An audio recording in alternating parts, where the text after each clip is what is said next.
Hello दोस्तों, नमस्ते। स्वागत है आप लोगों का हमारे यूट्यूब चैनल हिंदी स्टोरी में। आज हम लोग सुनेंगे मुंशी प्रेमचंद जी द्वारा रचित रंगभूमि उपन्यास। आज भाग 4 से शुरू हो रहा है। अगले एपिसोड में हम लोगों ने 1, 2, 3 कवर किया है। यदि आप लोगों ने नहीं सुना है तो पहले उससे जाके सुनिए, फिर इसमें आइएगा तो पर्याप्त रूप से समझ में आने लगेगी। उपन्यास एक ऐसी चीज़ है जो एक पार्ट देखने से समझ में नहीं आती, उसे शुरुआत से अंत तक देखना होता है, सुनना होता है, पढ़ना होता है, इसके बाद ही समझ में आएगा। तो 1, 2, 3 हमने अपलोड कर दिया है। आज शुरुआत होता है अध्याय 4 से। तो चलिए बिना लेट किए हुए हम लोग शुरू करते हैं। चंचल प्राकृतिक बालकों के लिए अंधे विनोद का वस्तु हुआ करते हैं। सूरदास को उन्हीं निर्दय बाल क्रियाओं को इतना कष्ट होता था कि वह मुंह अंधेरे घर से निकलना पड़ता और चिराग जलने के बाद लौटता। जिस दिन उसे जाने में देर होती उस दिन विपत्ति में पड़ जाता था। सड़क पर राहगीरों के सामने उसे कोई शंका न होती थी, किंतु बस्ती की गलियों में पग पग पर किसी दुर्घटना की शंका बनी रहती थी। कोई उसकी लाठी छीन कर भागता, कोई कहता सूरदास सामने गड्ढा है, बाईं तरफ हो जाओ। सूरदास बाएं घूमता तो गड्ढे में गिर पड़ता। मगर बजरंगी का लड़का धीसू इतना दुष्ट था कि सूरदास को छेड़ने के लिए घड़ी भर रात रहते ही उठ पड़ता। उसकी लाठी छीनकर भागने में उसे बड़ा आनंद मिलता था। एक दिन सूर्योदय से पहले सूरदास घर से चले कि धीसू एक तंग गली में छिपा हुआ खड़ा था। सूरदास को वहां पहुंचते ही कुछ शंका हुई। वह खड़ा होकर आहट लेने लगा। धीसू अब हंसी ना रोक सका, छटक कर सूर्य का डंडा पकड़ लिया। सूरदास डंडे को मजबूत पकड़े हुए था। धीसू ने पूरी शक्ति से खींचा, हाथ फिसल गया, अपने ही जोर से गिर पड़ा। सिर में चोट लगी, खून निकल आया। उसे खून देखा तो चीखता चिल्लाता घर पहुंचा। बजरंगी ने पूछा, क्यों रोता है रे, क्या हुआ? धीसू ने उसे कुछ जवाब ना दिया। लड़के खूब जानते थे कि किस न्यायशाला में उसकी जीत होगी। आकर माँ से बोला, सूरदास ने मुझे ढकेल दिया। माँ ने सिर की चोट देखी तो बोली, आंखों में खून उतर आया। लड़के के हाथ पकड़े हुए आकर बजरंगी के सामने खड़ी हो गई और बोली, अब इस अंधे की सामत आ गई है। लड़के को ऐसा ढकेला कि लहूलुहान हो गया। उसकी इतनी हिम्मत, रुपए का घमंड उतार देंगे। बजरंगी के शांत भाव से कहा, इसी ने कुछ छेड़ा होगा, वह बेचारा तो इससे आप अपनी जान छिपाता फिरता है। जमुनी, इसी ने छेड़ा था तो फिर क्या इतनी बेदर्दी से ढकेलना चाहिए था कि सिर फूट जाए। अंधों के सामने लड़के छेड़ते हैं, पर वे सबकी लकड़ियाँ यहीं करते फिरते। सूरदास भी आकर खड़ा हो गया। इतने में मुख पर कालीनी छाई हुई थी। जामुनी लपक कर उसके सामने आई और बिजली की तब कड़क कर बोली, क्यों सूरे, सांझ होते ही रोज लुटिया लेकर दूध के लिए सिर पर सवार हो जाते हो, और अभी धीसुआ को जरा लाठी पकड़ ली तो उसे इतनी जोर से धक्का दिया कि सिर फूट गया। जिस पताल में खाते हो उसी में छेद करते हो। क्यों, रुपए का घमंड हो गया है क्या? सूरदास, भगवान जानते हैं, जो मैंने धीसू को पहचाना हो, समझा कोई लौंडा होगा, लाठी को मजबूत पकड़े रहा। धीसू का हाथ फिसल गया, गिर गया। मुझे मालूम होता कि धीसू है तो लाठी उसे दे देता। इतने दिन हो गए, लेकिन कोई कह दे कि मैंने किसी लड़की को झूठ मूठ मारा है, तुम्हारा ही दिया खाता हूँ, तुम्हारे ही लड़के को मारूंगा। जमुनु, नहीं, अब तुम्हें घमंड हुआ है, भीख मांगते हो, फिर भी लाज नहीं आती, सबकी बराबरी करने को मरते हो। आज मैं लहू का घूंट पी कर रह गई, नहीं तो जिन हाथों में तुमने उसे ढकेला है उसमें लुका लगा देती। बजरंगी जमुनी को मना कर रहा था और लोग भी समझा रहे थे, लेकिन वह किसी को ना सुनती। सूरदास अपराधियों की भांति सिर झुकाए वह बागवान सह रहा था, मुख में एक शब्द भी ना निकालता था। भैरव ताड़ी उतारने जा रहा था, रुक गया और सूरदास के 2-4 छींटे उड़ा दिए। जमाना ही ऐसा है, जब रोजगार का अच्छा, भीख मांगना। अभी 4 दिन पहले घर में भूसी मांगना थी, अब 4 पैसे की आदमी हो गए हैं। पैसे होते ही तभी घमंड होता है, नहीं क्या घमंड करोगे? हम और तुम, जिसकी 1 रुपया कमाई है तो 2 खर्चा है। जगदर औरों से भी भीगी बिल्ली बना रहता है। सूरदास को धिक्कारने के लिए वह भी निकल पड़ा। सूरदास पछता रहा था कि मैंने लाठी क्यों न छोड़ी। कौन कहे कि दूसरी लाठी न मिलती। जगदर और भैरव की कटु वाक्य को सुन कर वह और दुखी हो रहा था। अपनी दीनता पर रोना आता था। सहसा मिठुआ भी आ पहुंचा। वह भी शरारत का पुतला था, दिशु से भी 2 अंगुल बढ़ा हुआ। जगदर को देखते ही यह सरस पद गा कर चिढ़ाने लगा। लल्लू का लाल मुंह, जगदर का काला, जगदर हो गया लल्लू का साला। भैरव को भी उसे एक स्वचित पद सुनाया। भैरव भैरव ताड़ी बेच, ना बीबी की साड़ी बेच। चिढ़ाने वाले चिढ़ते क्यों हैं, उसकी मीमांसा तो मनोविज्ञान के पंडित ही कह सकते हैं। हमने साधारणता लोगों को प्रेम और भक्ति के भाव में चिढ़ते देखा है। कोई राम या कृष्ण के नामों से इसीलिए चिढ़ता है कि लोग उसे चिढ़ाने ही के बहाने से ईश्वर के नाम ले। कोई इसीलिए चिढ़ाता है कि बाल वृंद उसे घेरे रहें। कोई बैगन या मछली इसीलिए चिढ़ाता है कि लोग इस अघात वस्तुओं के प्रति घृणा करें। सारांश यह कि चिढ़ाना एक दर्शनीय क्रिया है, उसका उद्देश्य केवल सत्य शिक्षा है। लेकिन भौरों और जगधार में अभी भक्तिमय उदारता कहाँ। वे बाल विनोद का रस लेना क्या जाने। दोनों छल्ला उठे। जगधर मिठुआ को गाली देने लगा, लेकिन भौरों की गाली देने में संतोष न हुआ। उसने लपक कर उसे पकड़ लिया, 2-3 तमाचे जोर जोर से मारे और बड़ी निष्ठुरता से उसके कान पकड़कर खींचने लगा। मिठुआ बिलबिला उठा। सूरदास अब दीन भाव से सिर झुकाए खड़ा था। मिठुआ का रोना सुनते ही उसकी तैयारियां बदल गई। गहरा तमतमा उठा। सिर उठाकर फूटी हुई आंखों से ताकता हुआ बोला, भैरव भला चाहते हो तो उसे छोड़ दो, नहीं तो ठीक ना होगा। उसने तुम्हें कौन सी ऐसी गोली मार दी थी कि उसकी जान लिए लेते हो? क्या समझते हो कि उसके सिर पर कोई नहीं है? जब तक मैं जीता हूँ कोई उसे तिरछी निगाह से नहीं देख सकता। दिलावरी तो जो देखता है। किसी बड़े आदमी के हाथ मिलाते इस बालक को पीट लिया तो कौन सी बड़ी बहादुरी दिखाई। भैरव, मार की इतना अखर है तो इसे रोकते क्यों नहीं? हमको चिढ़ाएंगे तो हम पीटेंगे, 1 बार नहीं 1000 बार। तुमको जो करना है कर लो। जगधर, लड़कों को डांटना तो दूर, ऊपर से और सह ले देते हो। तुम्हारा दुलार होगा, दूसरे क्यों? सूरदास, चुप भी रहो। आए हो वहाँ से न्याय करने। लड़कों को यह बात ही होती है, पर कोई उन्हें मार नहीं डालता।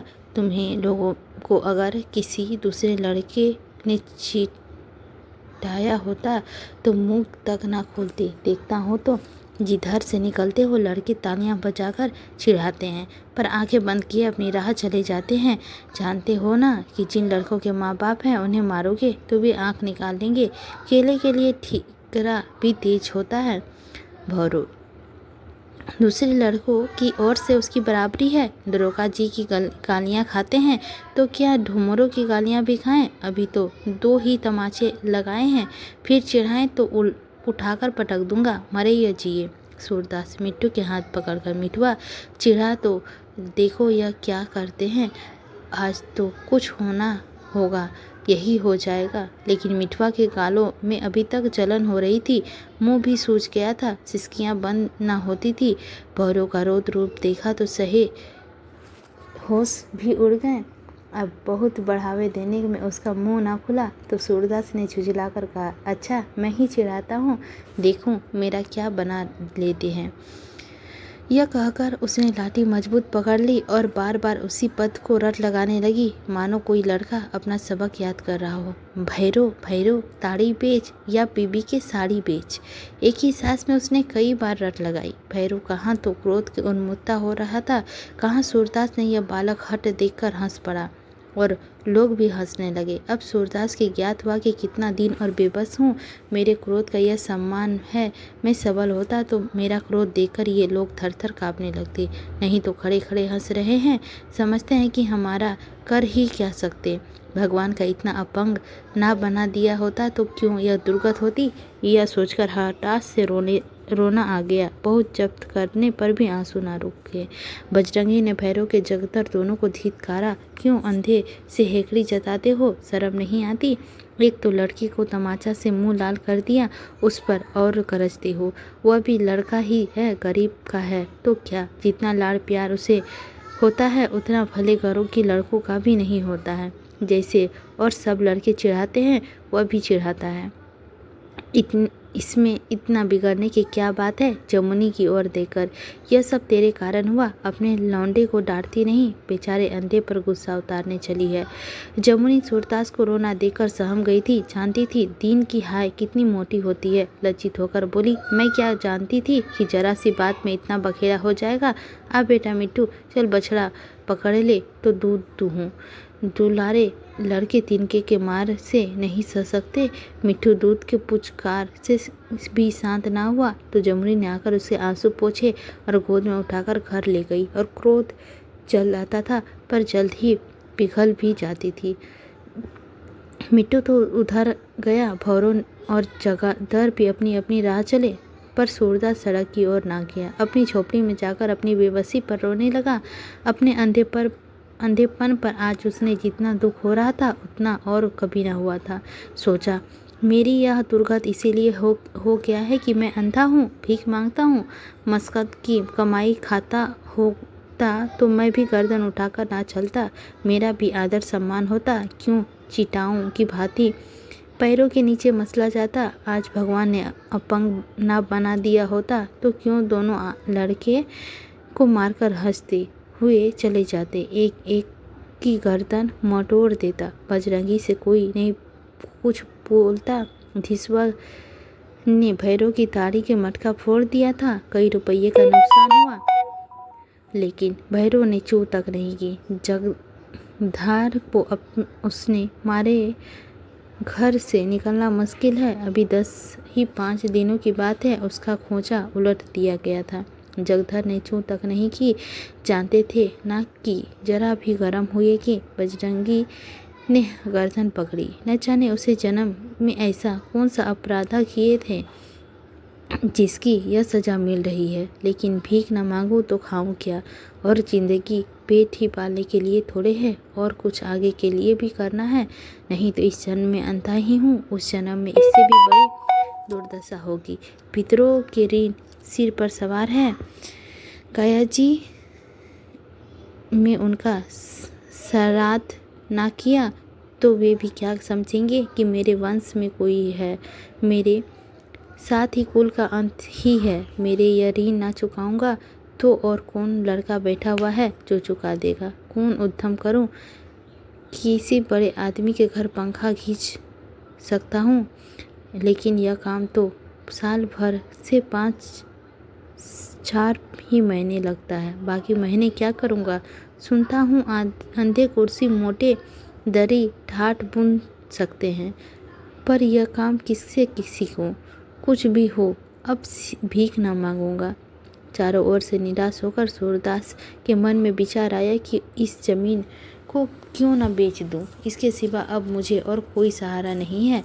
कहाँ तक बाप दादों के नाम को रोऊं? साहब उसे लेने के लिए मुंह फैलाए हुए हैं, दाम भी अच्छा दे रहे हैं, उन्हीं को दे दूं। 4-5 हजार बहुत होते हैं। अपने घर सेठ की तरह बैठा हुआ चैन की बंसी बजाऊंगा, 4 आदमी घेरे रहेंगे, मोहल्ले में अपना मान होने लगेगा। ये ही लोग हैं जो आज मुझे रोब जमा रहे हैं, मेरा मुंह जोहेंगे, मेरा खुशामद करेंगे। यही ना होगा, मोहल्ले की गौएं मारी मारी फिरे। इसको मैं क्या करूं? जब तक निभ सका निभाया, अब नहीं निभता तो मैं क्या करूं? जिसकी गाय चरती है कौन मेरी बातें पूछते हैं। आज कोई मेरी पीठ पर खड़ा हो जाता है तो भौरू मुझे रुलाकर या मूंछों की ताव देता हुआ ना चला जाता। जब इतना भी नहीं है तो मुझे क्या पड़ी है कि दूसरों के लिए मरूं। जी है से जहान है, अब अबारू ही ना सही तो जीने पर धिक्कार है। मन में यह विचार स्थिर करके सूरदास अपनी झोपड़ी से निकला और लाठी देखता हुआ गोदाम की तरफ चला। गोदाम के सामने पहुंचा तो दयागिरी की भेंट हो गई। उन्होंने पूछा, इधर कहाँ चले सूरदास? तुम्हारी जगह तो पीछे छूट गई। सूरदास, जरा इन्हीं मियाँ साहब से कुछ बातचीत करनी है। दया करी, क्या ज़मीन, इसी ज़मीन के बारे में? सूरदास, हाँ, मेरा विचार है कि यह ज़मीन बेचकर कहीं तीर्थ यात्रा करने चला जाऊं। इस मोहल्ले में अब निभा नहीं है। दयागिरी, सुना आज भैरव तुम्हें मारने की धमकी दे रहा था। सूरदास, मैं तरह न जाने ना दे जाता तो उसने मार ही दिया था। सारा मोहल्ला बैठा हंसता रहा। किसी के जवान ना खोली कि अंधे अपाहिज आदमी पर यह कुनियाव क्यों कर रहे हो। तो जब मेरा कोई हितू नहीं तो मैं क्यों दूसरे के लिए मरूं। दयागिरी, सुने नहीं सूरे, मैं तुम्हें ज़मीन बेचने की सलाह ना दूंगा। धर्म का फल इस जीवन में नहीं मिलता। हमें आंखें बंद करके नारायण पर भरोसा रखते हुए धर्म मार्ग पर चलते रहना चाहिए। सच पूछो तो आज भगवान ने तुम्हारे धर्म की परीक्षा ली है। संकट ही में धीरज और धर्म की परीक्षा होती है। देखो, गुरु साईं ने कहा है, आपत्ति काल परिखिए चारी, धीरज धर्म मित अरु नारी। जमीन पड़ी है, पड़ी रहने दो, कभी चरती है। यह कितना बड़ा पुण्य है, कौन जानता है। कभी कोई दानी धर्मात्मा आदमी मिल जाए और धर्मशाला, कुआं, मंदिर बनवा दे तो मरने पर भी तुम्हारा नाम अमर हो जाएगा।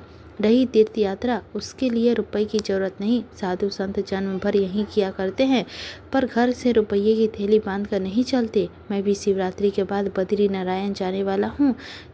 हमारा तुम्हारा साथ हो जाए, रास्ते में तुम्हारी एक कौड़ी ना खर्च होगी, इसका मैं जिम्मा है। सूरदास, नहीं बाबा, अब वक्त को अन्याय नहीं सहा जाता। भाग्य में धर्म करना नहीं लिखा हुआ है तो कैसे धर्म करूँगा। जरा इन लोगों को भी तो मालूम हो जाए कि सूर्य भी कुछ है। दयागिरी, सूर्य आंखें बंद होने पर भी कुछ नहीं सूझता। यह अहंकार है, इसे मिटाओ, नहीं तो यह जन्म भी नष्ट हो जाएगा। यही अहंकार सब पापों का मूल है। मैं अरु तो मोर तोर ते माया, जेहि बस के नहीं जीवनी माया। ना यहाँ तुम हो, ना तुम्हारी भूमि, ना तुम्हारा कोई मित्र है, ना शत्रु है। जहाँ देखो भगवान ही भगवान है। ज्ञान मान जहाँ एको नहीं, देखत ब्रह्म रूप सब काहीं। इन झोपड़ों से मत पड़ो।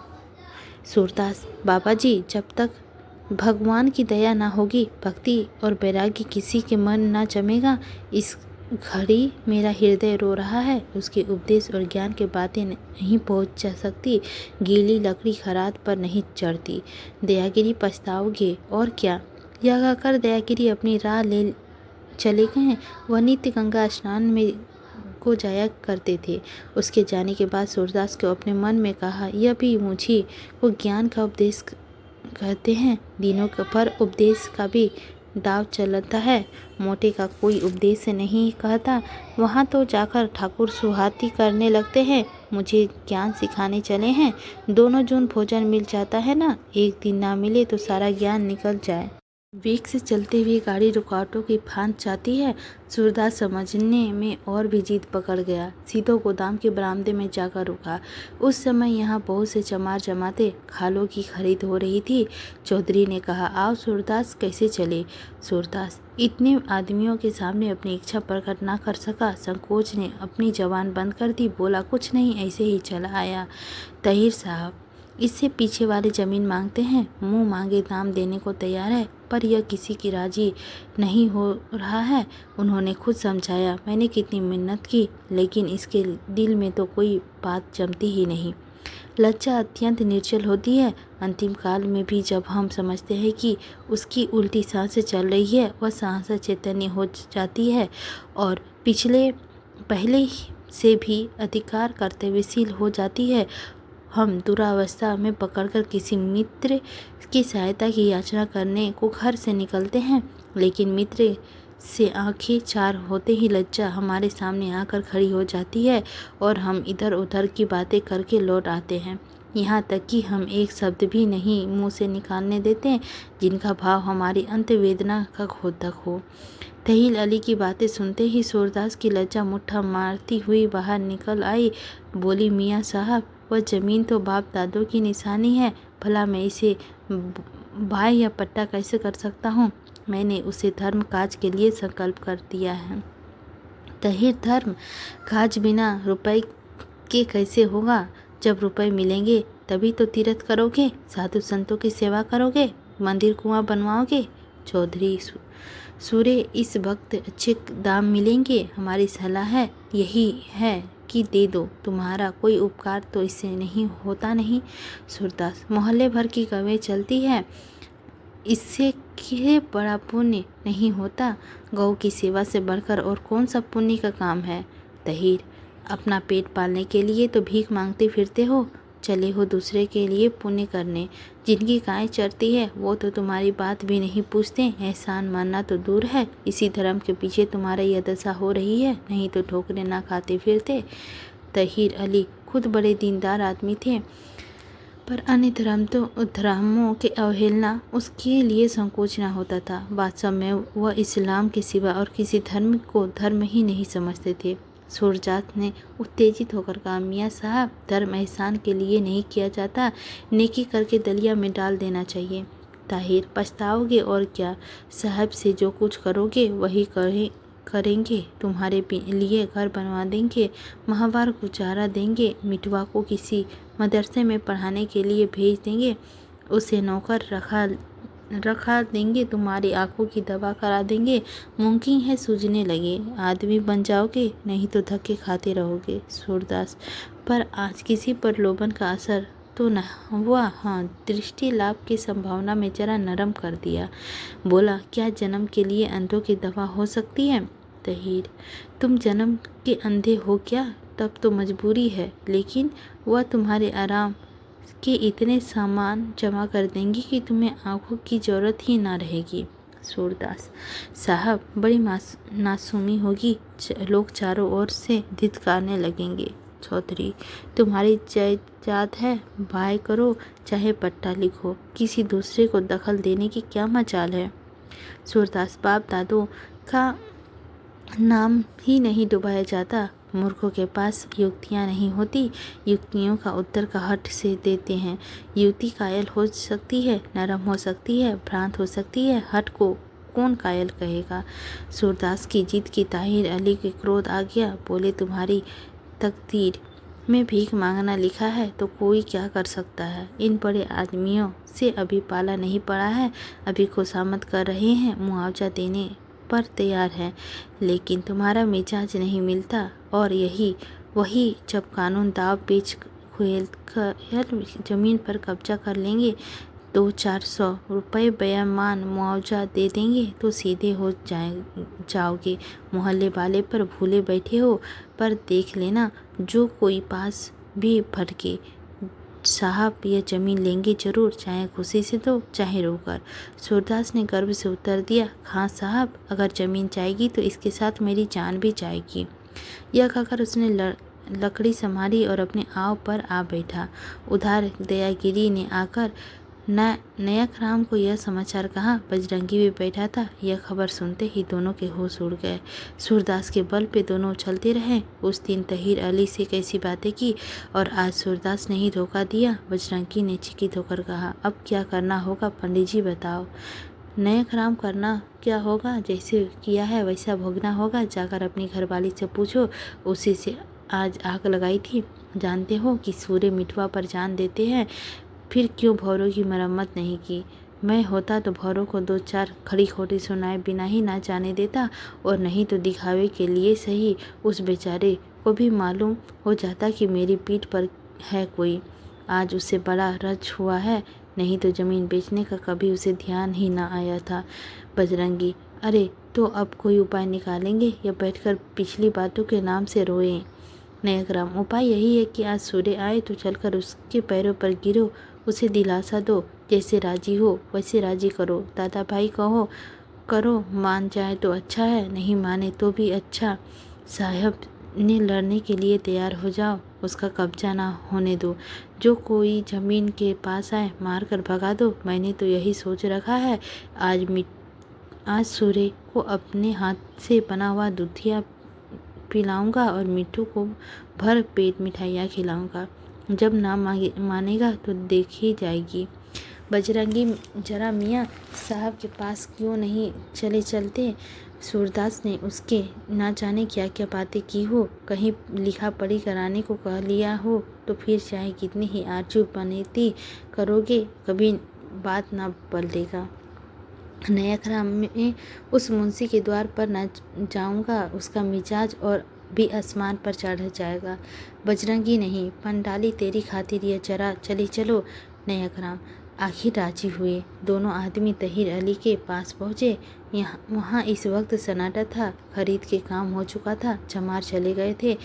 ताहिर अकेले बैठे हुए किताब लिख रहे थे। मीजान में कुछ फर्क पड़ता था, बार बार जोड़ते थे, पर भूल पर निगाह ना पहुंचती थी।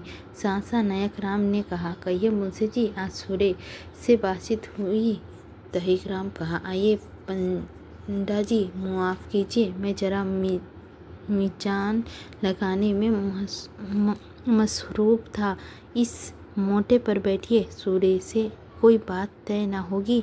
उसकी जो सामते आई है, आज तो धमकियाँ देकर गया था कि ज़मीन के साथ मेरी भी जान जाएगी। गरीब आदमी है, मुझे उस तरह पर तरस आता है।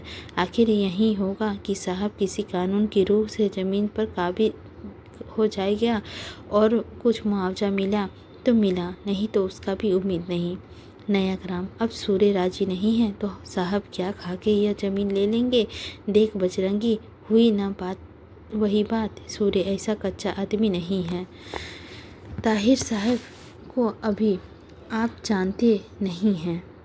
नयाकराम, मैं साहब और साहब के बाप दोनों को अच्छी तरह जानता हूँ। हकीमों की खुशामद के बदौलत आज इतने बड़े आदमी बने फिरते हैं। ताहिर खुशामद ही तो आजकल जमाना है। अब वह इस ज़मीन के लिए बगैर ना मानेंगे। नयाकराम, तो इधर भी यही तय है कि ज़मीन पर किसी पर कब्जा ना होने देंगे, चाहे जान जाए, इससे लिए मर मिटेंगे। हमारे हजारों यात्री आते हैं, इसे खेत में सबको टिका देते हूँ। ज़मीन निकल गई तो क्या यात्री भी अपने सिर पर ठहराऊँगा? आप साहब से कह दीजिएगा, यहाँ उसकी दाल ना गलेगी। यहाँ तो कुछ दाम रखते हैं, 12 मास खुले खुजाने जुआ खेलते हैं। एक दिन में हजारों के वारे न्यारे हो जाते हैं। थानेदार के लिए कर सप्रीटेंट तक वह जानते हैं, पर मजाल क्या कि कोई दौड़ लेकर आए, खून तक छिपा डाले हैं। ताहिर, तो आप ये बात मुझसे क्यों करते हो? क्या मैं जानता नहीं हूँ? अपने सैयद राजा अली थानेदार का नाम तो सुना है होगा। मैं उन्हीं का लड़का हूँ। यहाँ कौन पंडा है जिसे मैं नहीं जानता? नयाकराम, लीजिए यह घर ही पेद तो मारिए क्यों? आज तो आप अपने घर ही के आदमी हैं। दरोगा जी की तरफ भला क्या कोई अफसर होगा? कहते थे, बेटा जो चाहे करो, लेकिन मेरे पंजे में ना आना। मेरे द्वार पर फट जाती है। वह कुर्सी पर बैठे देखा करते थे, बिल्कुल खराब हो जाता था। कोई बात बनी बिगड़ी जाके सारी कथा सुना देते थे। पीठ पर हाथ फेर कर कहते, बस करो, अब हम देख लेंगे। ऐसे आदमी अब कहाँ सतयुगी लोग थे। आप तो अपने भाई के ठहरे, साहब की धाता क्यों नहीं बनते? आपको भगवान से विद्या बुद्धि दी है, 20 बहाने निकल सकते हैं। बरसात की पानी जमता है, दीमक बहुत है, लोनी लगेगी, ऐसे ही और कितने बहाने हैं। ताही पंडा जी, जब अपने भाईचारा हो गया तो क्या पर्दा है? साहब पल्ले सिरे की घाघ है, हकीमों से उसका बड़ा मेलजोल है, मुफ्त में ज़मीन ले लेगा। सूर्य को तो चाहे 2 साल मिल की रहे, मेरा इनाम इकराम गायब हो जाएगा। आप सूर्य से मुआवजा तय करा दीजिए तो उनका भी फ़ायदा हो, मेरा भी फ़ायदा हो और उसका भी फ़ायदा हो। नयाकराम, आपको वहाँ से इनाम इकबाल मिलाने वाला हो, वह हम ही लोग से ले लीजिए। इसी बहाने कुछ आपकी खिदमत करेंगे तो। दरोगा जी को जैसे समझता था वैसा ही आपको समझता हूँ।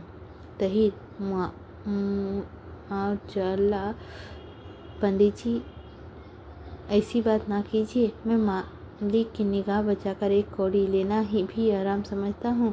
वह अपने खुशी से जो कुछ देंगे हाथ फैलाकर ले लूँगा। पर उनसे चिपका कर नहीं। खुदा उस रास्ते से बचिए। वलीद ने इतना कमाया पर मरते वक्त घर में एक फूटी कौड़ी कफन को भी ना थी। नेकराम, अरे यार, मैं तुम्हें रुश्वत देने थोड़े ही देने को कहता हूँ। जब हमारा आपका भाईचारा हो गया तो हमारा काम आपसे निकलेगा, आपका काम हमसे। यह कोई रुश्वत नहीं। तहीर, नहीं पंडित जी, खुदा मेरी नीयत को पाक रखे, मुझसे नमक हरामी नहीं होगी। मैं जिस हाल में हूँ उसी हाल में खुश हूँ। जब जिसके करम की निगाह होगी तो मेरी भलाई की कोई सूरत निकल ही आएगी। नेकराम, सुनते ही बजरंगी, दरोगा जी की बातें, चलो चुपके से घर बैठो, जो कुछ आगे आएगी देखी जाएगी। अब तो साहब ही से निपटारा है। बजरंगी के विचार में नेकराम ने उतनी मिन्नत समाचन की थी जितनी करनी चाहिए थी। आए थे अपना काम निकलवाने, हेकड़ी दिखाने। दीनता से जो काम निकल जाता है वह डींग मारने से नहीं निकलता। नेकराम ने तो लाठी कंधों पर रखी और चले। बजरंगी ने कहा, मैं जरा कौमों को देखने जाता हूँ, उधर से होता हुआ आऊँगा। यूँ बड़ा अक्खर आदमी था, नाक पर मक्खी न बैठने देता। सारा मोहल्ला उसका क्रोध से कांपता था, लेकिन कानूनी कार्रवाई से डरता था। पुलिस और अदालत के नाम से उसके प्राण सूख जाते थे। नेकराम को नित्य ही अदालत में काम रहता था और उस विषय में अभ्यस्त थे। बजरंगी को अपने जिंदगी की काफ़ी गवाही देने की भी नौबत न आई थी। नेकराम के चले जाने के बाद तहीर अली के घर आए, पर बजरंगी वहाँ आसपास टहलता रहा कि वह बाहर निकले तो अपना दुखड़ा सुनाऊं। तहीर अली के पिता पुलिस विभाग के कांस्टेबल से थानेदार के पद तक पहुँचे गए थे। मरते समय कोई जायदाद तक न छोड़ी, यहाँ तक कि वह अंतिम क्रिया कर्ज के लिए की गई। लेकिन तहीर अली के सिर पर 2 विधवाओं और अपनी संतान की भार छोड़ गए। उन्होंने 3 शादियाँ की थी। पहली स्त्री को तहीर अली थे, दूसरे से महिर अली और तीसरे से जबीर अली। तहीर अली धैर्यशील और विवेक मनुष्य थे। पिता के देहांत होने तक साल भर तक उसे तो रोजगार की तलाश के मारे फिरे। कहीं मवेशी खाने की मोहरीली मिल गई, कहीं किसी दवा बेचने वाले के एजेंट हो गए, कहीं चुंगी भर की मुंशी के पद मिल गया। इधर कुछ दिनों से मिस्टर जॉन सेवक के यहाँ अस्थायी रूप से नौकर हो गए थे। उनके आचार विचार अपने पिता से बिल्कुल निराले थे। रोज़ा नमाज के पाबंद और नियत के साफ थे। हराम की कमाई से कोसों भागते थे। उसकी माँ तो मर चुकी थी, पर दोनों बीमनताएं जीवित थी। विवाह भी हो चुका था। स्त्री के अतिरिक्त एक लड़का भी था, साबिर अली, और एक लड़का नसीमा। इतना बड़ा कुटुंब था और 30 रुपये मासिक आय, इतनी महंगी में के समय में, जबकि इससे 5 गुना आमदनी की सुचारू रूप से निवृत्त होता था। उन्हें बहुत कष्ट झेलना पड़ता था। जब नीयत खोटी ना होती तो ईश्वर भीरुता उसके चरित्र का प्रधान गुण थी। घर में पहुँचे तो महिर अली पढ़ रहा था। जहीर और जाहिब मिठाई के लिए रो रहे थे और शरीफ आंगन में उछल उछल कर बाजरे की रोटी खा रहा था। तहीर अली तख्त पर बैठे हुए और दोनों छोटे भाइयों को गोद में उठाकर चुप कराने लगे। उसकी बड़ी बीमता ने, जिनका नाम जेबन था, द्वार में खड़ी होकर नेकराम और बजरंगी की बातें सुनी थी। बजरंगी 10 ही 5 कदम चला था कि महिर अली ने पुकारा, सुनो जी, ओ आदमी, जरा इधर आना, तुम्हें अम्मा बुला रही है। बजरंगी लौट पड़ा, कुछ आस बांधे आकर फिर बरामदे में खड़ा हो गया। जेबन ठाट पर पर्दे की आड़ पर खड़ी थी। पूछा, क्या बात थी जी? बजरंगी, वही जमीन का बातचीत था। साहब इसे लेने को कहते हैं। हमारा गुजर बसर इसी जमीन से होता है। मुंशी जी से कह रहा हूँ, किसी तरह इस झगड़े को मिटा दीजिए। नजर नियाज देने को भी तैयार हूँ। मुआ मुंशी जी सुनते ही नहीं। जेबन, सुनोगे क्यों नहीं? सुनेंगे ना तो गरीबों की हाय किस पर पड़ेगी? तुम भी गंवार आदमी हो, उनसे क्या कहने गए? ऐसी बातें मर्दों को कहने में थोड़ी ही होती है। हमसे कहते, हम तय करा देते। जबीर की माँ का नाम था रकिया। यह भी आकर खड़ी हो गई। दोनों महिलाएं साईं की तरह साथ साथ रहती थी। दोनों के भाव एक, दिल एक, विचार एक। सौतन की चापला नाम का को ना था। बहनों सा प्रेम था। बोली, और क्या भला ऐसी बातें मर्दों से की जाती है? बजरंगी, माताजी मैं गंवार आदमी, इसका हाल क्या जानूं? अब आप ही तय कीजिए। गरीब आदमी हूँ, बाल बच्चे जिएंगे जीवन। सच सच कहना, यह मुआवजा दल दब गए तो क्या कहाँ तक दोगे? बजरंगी, बेगम साहब 50 रुपये तक देने को तैयार हूँ।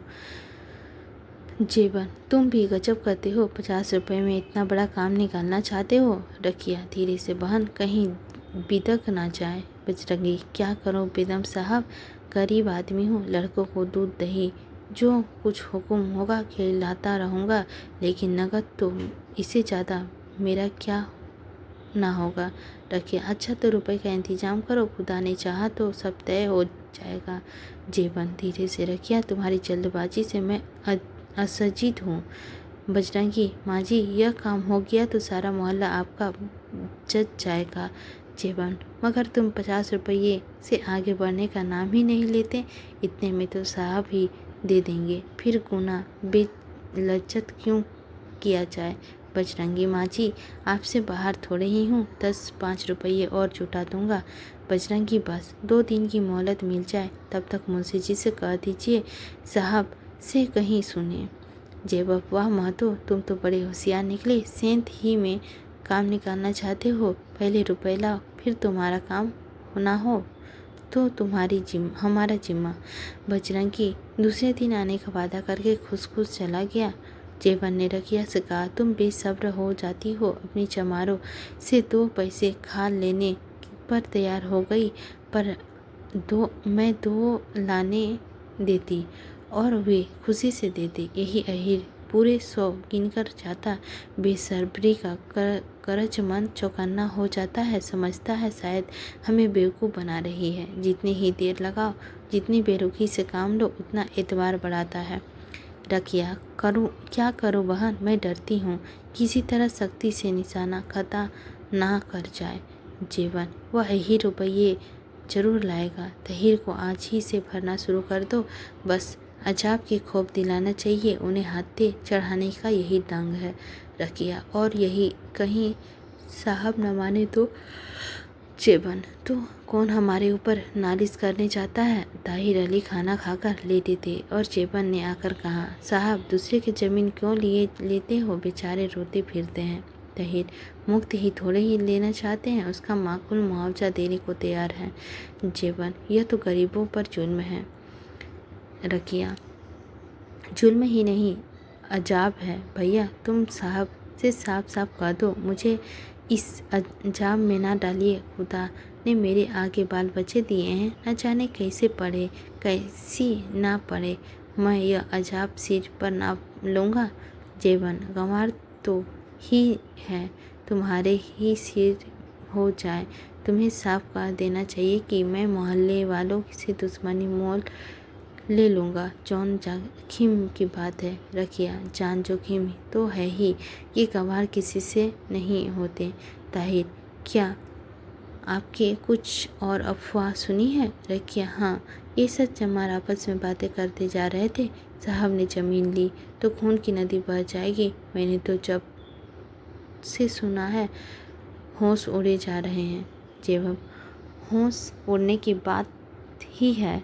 तहीब, मुझे अब नाहक बदनाम कर रहे हो, मैं लेने में न देने में। साहब उस अंधे के ज़मीन में निःशब्द बातचीत करने का हुक्म दिया था, मैंने हुक्म की तामील की जैसे मेरा फ़र्ज था, लेकिन ये अहमद यही समझ रहे हैं कि मैंने ही साहब को इस ज़मीन से खरीदारी पर आदाम किया है। हालांकि मैं खुदा ही जानता है, मैंने कभी उसका जिक्र नहीं किया। जेबन, मुझे बदनामी का खौफ तो नहीं, हाँ खुदा का कहर से डरती हूँ। बेकसों की आह क्यों सिर पर लूँ? तहीर, मेरे ऊपर क्यों अंजाम पड़ने लगा? जेबन, और किसके ऊपर पड़ेगा बेटा, यहाँ तो तुम ही हो, साहब तो नहीं बैठे हैं, वह तो खुश के आग में लगाकर दूर से तमाशा देखेंगे। आई गई तो तुम्हारी सिर जाएगी, इस पर कब्जा तुम्हें करना पड़ेगा, मुकदमे चलेंगे। और पैरवी भी करनी पड़ेगी। ना भैया ना इस आग में नहीं कूदना चाहती। रखिया, मेरे मौके के एक करिंदा ने किसी काश्तकार की ज़मीन निकाल ली थी। दूसरे ही दिन जवान बेटा उठ गया। किया उसने ज़मींदार ही के हुक्म से, मगर बुला आई उस गरीब के सिर दौलत वालों पर अजीब सा नहीं पड़ता, उसका बार भी गरीब पर नहीं पड़ता। अगर हमारे बच्चे रोज ही नज़र और आसेब की चपेट पर आते रहते हैं, पर आज तक कभी नहीं सुना कि किसी अंग्रेज के बच्चे भी नज़र लगी हो, उस पर बलैयत का असर ही नहीं होता। यह पते की बात थी। ताहिर अली को अब इसका तजुर्बा था। अब उसके घर में सभी बच्चे कंटों की तावीज़ों से मरे हुए थे। उस पर भी आए दिन झाड़ फूँक और रोई नोन की जरूरत करनी पड़ती थी। धर्म का मुख्य स्तंभ भय था। अनिष्ट की शंका को दूर कीजिए। तीर्थ यात्रा, पूजा पाठ, स्नान, ध्यान, रोजा, नमाज, किसी का निशान भी ना रहिएगा। मस्जिदें खाली नजर आएगी और मंदिर वीरान। ताहिर अली के मन में अब परस्त कर लिया स्वाभिमान थी और कर्तव्य पालन का भाव ईश्वरीय कोप का प्रतिहार ना कर सका। इसी के साथ हमारा अध्याय 7 समाप्त होता है। अब हम लोग अध्याय 5 में प्रवेश करने जा रहे हैं। अध्याय 5। चतारी के राजा महेंद्र कुमार सिंह यौना अवस्था में ही अपनी कर्म दक्षता और राज प्रतिष्ठा के कारण म्यूनिसिपैलिटी के प्रधान निर्वाचित हो गए थे। विचारशीलता उसके चरित्र के दिव्य गुण थी। राइसों की विलास लिपोपता का सम्मान प्रेम का उनके स्वभाव में लेस भी न था। बहुत से सादे वस्त्र पहनते, ठाट बाट से घृणा थी और बैसान तो उन्हें छू तक न गया था। घुसदौड़, सिनेमा, थिएटर, रंग राग, सैर और शिकार, शतरंज या ताशबाजी से उन्हें अपनी कोई प्रयोजन न था। हाँ, अगर कुछ प्रेम था तो उद्यान सेवा से या नित्य 2 घंटे अपनी वाटिका में काम किया करते थे। बस विशेष समय नगर के निरीक्षण और नगर संस्था के संचालन का व्यतीत करते थे। राज्य अधिकारियों से यह बिना जरूरत बहुत काम मिलते थे। उनके प्रधानत्व में शहर के केवल उन्हीं भागों को सबसे अधिक महत्व दिया जाता था जहां हाकिमों के बंगले थे। नगर की अंधेरी गलियों और दुर्घटनाओं पर नालाओं की सफाई, विस्तृत सड़कों की सुरकन्य विनोद स्थानों की सफाई से कम अवश्य न समझी जाती थी। इसी कारण हुकुम उसके खींचे रहते थे, उसी दम्भी और अभिमानी समझते थे। किंतु नगर के छोटे से छोटे मनुष्य की भी उनमें अभिमान या अभिविनय की शिकायत न थी। हर समय हर एक प्राणी से प्रमुख मुख मिलते थे। नियमों का उल्लंघन करने के लिए उन्हें जनता पर जुर्माना करने का अभियोग चलाने का बहुत कम जरूरत पड़ती थी। उनका प्रभाव और सद्भाव कठोर नीति को दबाए रखता था। वह अत्यंत मितभाषी थे। विद्यावस्था में मौन विचार प्रौढ़ता का घोषक होता है और युवावस्था में विचार दरिद्र का। लेकिन राजा साहब का वाक संगम इस धारणा को असत्य सिद्ध करता था। उसके मुख में जो बात निकलती थी विवेक और विचार से परिकृष्ट होती थी। एक ऐश्वर्यशाली ताल्लुकदार होने पर भी उनकी प्रवृत्ति साम्यवाद की ओर थी। संभव है कि यह उनके राजनीतिक सिद्धांतों का फल हो, क्योंकि उनकी शिक्षा, उनका प्रभुत्व, उनकी परिस्थिति, उनका स्वार्थ सब इस प्रवृत्ति के प्रति प्रतिकूल था। पर संयम और अभ्यास ने अब उसे उनके विचार क्षेत्र से निकलकर उनके स्वभाव के अंतर्गत कर दिया था। नगर निर्वाचित क्षेत्रों के परियोजनों में उन्होंने प्रमुख भाग लिया था, इसीलिए शहर के अन्य राइस उनके सावधान रहते थे। उनके विचार में राजा साहब की जनतावाद केवल उनकी अधिकार रक्षा का साधन था। वह चिरकाल तक इस सामान्य पद का उपभोग करने के लिए अवधारण किए हुए थे। पात्रों में भी कभी कभी इस पर टिक्काएँ होती रहती थी, किंतु राजा साहब इसका प्रतिवाद करने में अपनी बुद्धि और समय का अपव्यय न करते थे। यशस्वी बनना उसके जीवन का मुख्य उद्देश्य था, पर वह खूब जानते थे कि इस महान पद पर पहुंचने के लिए सेवा और निस्वार्थ सेवा के सिवा और कोई मार्ग नहीं है। प्रातःकाल था। राजा साहब स्नान ध्यान की निवृत्ता होकर नगर के निरीक्षण करने जा रहे थे कि इतने में मिस्टर जॉन सेवक और मुलाकाती खोड पहुंचा। जॉन सेवक का राज्याधिकारी में ज़्यादा मेल झोल था। उसकी सीक्रेट कंपनी के हिस्सेदार भी अधिकांश अधिकारी लोग थे। राजा साहब ने कंपनी की नियमावली देखी थी, पर जॉन सेवक से उनकी कभी भेंट ना हुई थी। दोनों को एक दूसरे पर वह अविश्वास था जिसका आधार अफवाहों पर होता था। राजा साहब उन्हें खुशामंदी और समय सेवी समझते थे। जॉन सेवक को वह एक रहस्य प्रतीत होते थे। किंतु राजा साहब कल इंदू से मिलने गए थे। वहाँ सोफिया से उनकी भेंट हो गई थी। जॉन सेवक की कुछ चर्चा आ गई। उस समय मिस्टर सेवक के विषय में उनकी धारणा बहुत कुछ परिवर्तित हो गई थी। काट पाते ही बाहर निकल आए और जॉन सेवक से हाथ मिलाकर अपने दीवान खाने में ले गए। जॉन सेवक को वह किसी योगी की कुटी सी मालूम हुआ, जहाँ अलंकार सजावट के नाम भी न था। चंद कुर्सियाँ और एक मेज के सिवा वहाँ और कोई सामान न था। हाँ, कागजों और समाचार पत्रों का एक ढेर मेज पर तितिर बितिर पड़ा हुआ था। हम किसी से मिलते हैं तो सूक्ष्म बुद्धि का ज्ञान चाहते हैं कि हमारे विषय में उनके क्या भाव है। मिस्टर सेवक को एक क्षण तक मुंह खोलने का साहस न हुआ। कोई समायोजित भूमिका ना सूझती थी। एक पृथ्वी से और दूसरा आकाश से इस असंगम्य सागर को पार करने का सहायता मांग रहा था। राजा साहब को भूमिका तो सूझ गई थी। सोफी के देवों त्याग और सेवा का प्रशंसा से बढ़कर और कौन सी देवोपम त्याग और सेवा की प्रशंसा से बढ़कर और कौन सी भूमिका होती। किंतु कतिपय मनुष्य को अपनी प्रशंसा सुनने में जितना संकोच होता है, उतना ही किसी दूसरे की प्रशंसा करने में होता है। जॉन सेवक ने यह संकोच न था। वह निंदा और प्रशंसा दोनों में ही करने में समान रूप से कुशल थे। बोले, आपके दर्शनों की बहुत दिनों से इच्छा थी, लेकिन परिचय न होने के कारण न आ सकता था। और साफ बात यह थी कि मुस्कुराकर अपने विषय में अधिकारियों के मुख से ऐसी ऐसी बातें सुनता था जो इस इच्छा को व्यक्त न होने देती थी।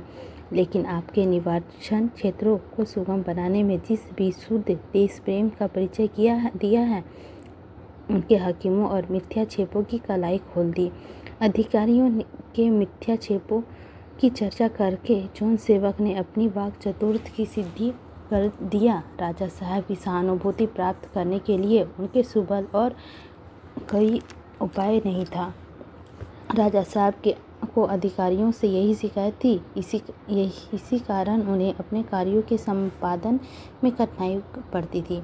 विलम्ब होता था, बाधाएं उपस्थित होती थी। बोले, यह मेरा दुर्भाग्य है कि हुकुम मुझ पर इतना अविश्वास करते हैं।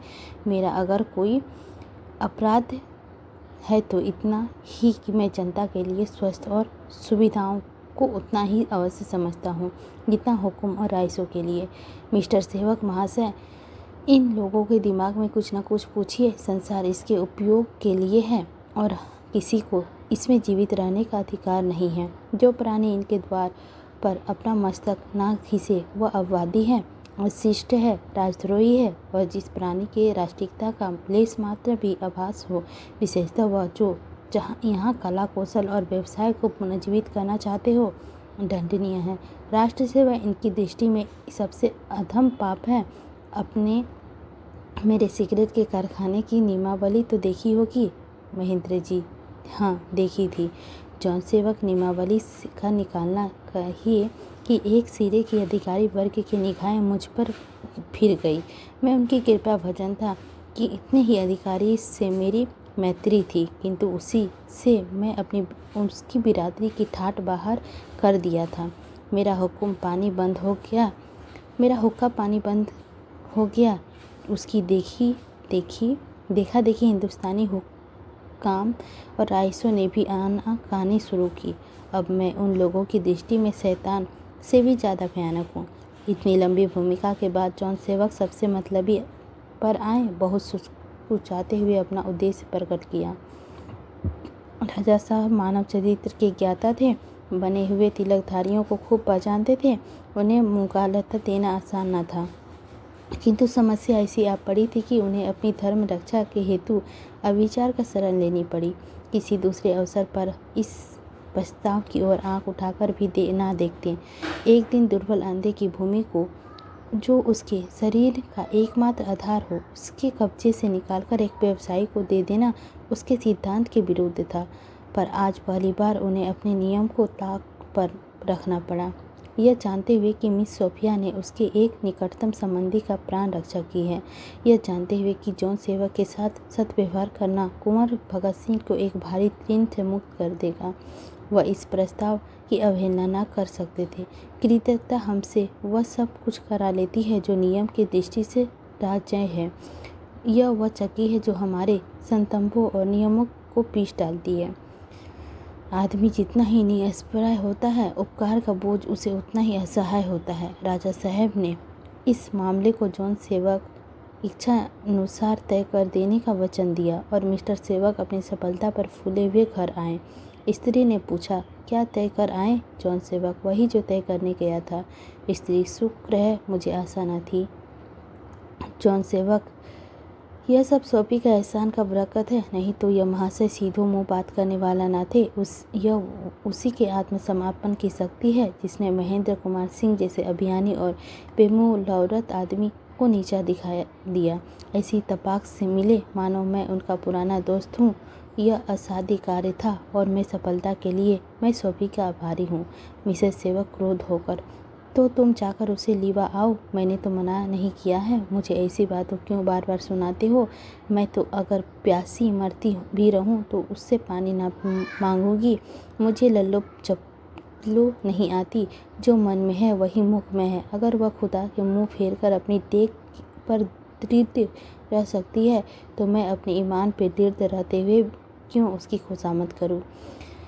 प्रभु सेवक नित्य एक बार सोफिया से मिलने जाया करते थे। कुंवर साहब और विनय दोनों ही की विनयशीलता और शालीनता ने उसे मंदमुग्ध कर दिया था। कुंवर साहब कुनज्ञ थे। उन्होंने पहले ही दिन से एक निगाह में ताड़ लिया कि वह साधारण बुद्धि का युवक नहीं है। उन पर शीघ्र ही प्रकट हो गया है इनकी स्वाभाविक रुचि साहित्य दर्शन की है। वाणिज्य और व्यापार से इसे इतनी ही भक्ति है जितनी विनय की जमींदारी से। इसीलिए वह प्रभु सेवक को प्राय साहित्य और काव्य आदि विषयों के वार्तालाप किया करते थे। वह उनकी प्रवृत्तियों की राष्ट्रीयता के भाव को अलंकित कर देना चाहते थे। प्रभु सेवक को भी ज्ञात हो गया था कि यह महाशय काव्य कला का मर्म है। इसमें उसे वह संदेह हो गया था जो कवियों को रसील जनों से हुआ करता है। उसमें इन्हें अपनी कई काव्य रचनाएं सुनाई देती थी और उसकी उद्धार अभियंताओं से उस पर एक नशा सा छाया रहता था। वह हर वक्त रचना विचार में निमग्न रहता। यह शंका और नैराश्य जो प्राय नवीन साहित्य सेविकों को अपनी रचनाओं के प्रचार और सम्मान के विषय में हुआ करता है, कुंवर साहब के प्रोत्साहन के कारण विश्वास और उत्साह के रूप में परिवर्तित हो गया था। वही प्रभु सेवक जो पहले हफ्तों कलम ना उठता था, अब एक दिन में कई कविताएं रच डालता। उसके भावोद्गार में सरिता से प्रभाव का बाहुल्य का अभिभाव हो गया था। इस समय वह बैठा हुआ कुछ लिख रहा था। जॉन सेवक आते देखकर वहां आया कि देखूं क्या खबर लाए हैं। जमीन से मिलने में जो कठिनाई उपस्थित हो गई थी उनसे उसे आशा हो गई थी कि कदाचित कुछ दिनों तक इस बंधन में ना फंसना पड़े। जॉन सेवक की सफलता में वह आशा भंग कर दी। मन में इस दशा में माता के अंतिम शब्द से उसे बहुत प्रिय मालूम हुए। बोले, मामा, अगर आपका विचार है कि सोफी वहाँ निराधार और अपमान सह रही है और उक्तरावार स्वयं चली आवेगी तो आप बड़ी भूल कर रही है। सोफी अगर वहाँ बरसों रहे तो भी वे लोग उसके गला ना छोड़ेंगे। मैंने इतने उदार और शीलवान प्राणी ही नहीं देखे। हाँ, सोफी की आत्माभिमान इसे स्वीकार ना करेगा कि वह चिरकाल तक उसके आतिथ्य और सज्जनता का उपभोग करे। इन 2 सप्ताहों में जितनी सीन हो गई है, उतनी महीनों बीमार रहकर भी वह ना हो सकती थी। उसे संसार के सब सुख प्राप्त है, किंतु जैसे कोई शीत प्रधान देश के पौधा उष्ण देश में आकर अनेकों यत्न करने पर भी दिन पर दिन सूखता जाता है, वैसी ही दशा उसकी हो गई है। उसे दिन रात यही चिंता व्याप्त रहती है, कहाँ जाऊँ, क्या करूँ। अगर आपने जल्द उसे यहाँ नहीं बुलवाया तो आपको पछताना पड़ेगा। वह आजकल बौद्ध और जैन ग्रंथों को देखा करती है और मुझे आश्चर्य न होगा अगर हमसे सदा के लिए छूट जाए। जॉन सेवक, तुम तो रोज वहाँ जाते हो, क्यों अपने साथ नहीं लाते? मिसेस सेवक, मुझे इसकी चिंता नहीं है। प्रभु मसीह के द्रोही मेरे यहाँ आश्रय नहीं पा सकता। प्रभु सेवक, गिरजे न जाना ही अगर प्रभु मसीह का द्रोही बनाना है तो लीजिए, मैं भी गिरजे न जाऊँगा, निकाल दीजिए मुझे घर से। मिसेस सेवक रोकर, तो मैं यहाँ ही क्या रखा है? अगर मैं ही 20 का घाट हूँ तो मेरे मुंह में काली लगाकर क्यों ना निकल जाऊँ। तुम और सोफी आराम से रहो, मेरा भी खुदा मालिक है। जॉन सेवक, प्रभु तुम मेरे सामने अपनी माँ का निराधार नहीं कर सकते। प्रभु सेवक, खुदा ना करे मैं अपनी माँ का निराधार करूँ। मैं दिखावे के धर्म के लिए अपनी आत्मा पर यह अत्याचार ना होने दूंगा। आप लोगों की नाराज़गी की खौफ से अब तक मैंने इस विषय पर कभी मुंह नहीं खोला, लेकिन जब देखता हूँ किसी बात पर तो धर्म का परवाह नहीं की जाती और सारा धर्मानुसार दिखावे के धर्म पर ही किया जा सकता है, जो मुझे संदेह होने लगा है, इसका तात्पर्य कुछ तो है तो नहीं। जॉन सेवक, तुमने किस बात पर मुझे धर्म का विरोध आचरण करते देखा? प्रभु सेवक, सैकड़ों की बातें हैं, एक हो तो कहूँ। प्रभु सेवक, उस बेबस अंधे की जमीन पर कब्जा करने के लिए आप जिन साधनों का उपयोग कर रहे हैं वे क्या धर्म संगत है? धर्म का अंत वहीं हो गया जब उसने कहा दिया कि मैं अपनी ज़मीन किसी तरह ना दूंगा। जब कानूनी विभाग से, कूटनीति से, धमकियों से अपना मतलब निकालना आपको धर्म संगत मालूम होता हो, पर मुझ पर सर्वदा अधर्म और अन्याय का ही प्रतीत होता है। जॉन सेवक, तुम इस वक्त अपने होश में नहीं हो। मैं तुमसे विवाद नहीं करना चाहती, पहले जाकर शांत हो जाओ, फिर मैं तुमसे इसका उत्तर दूंगा।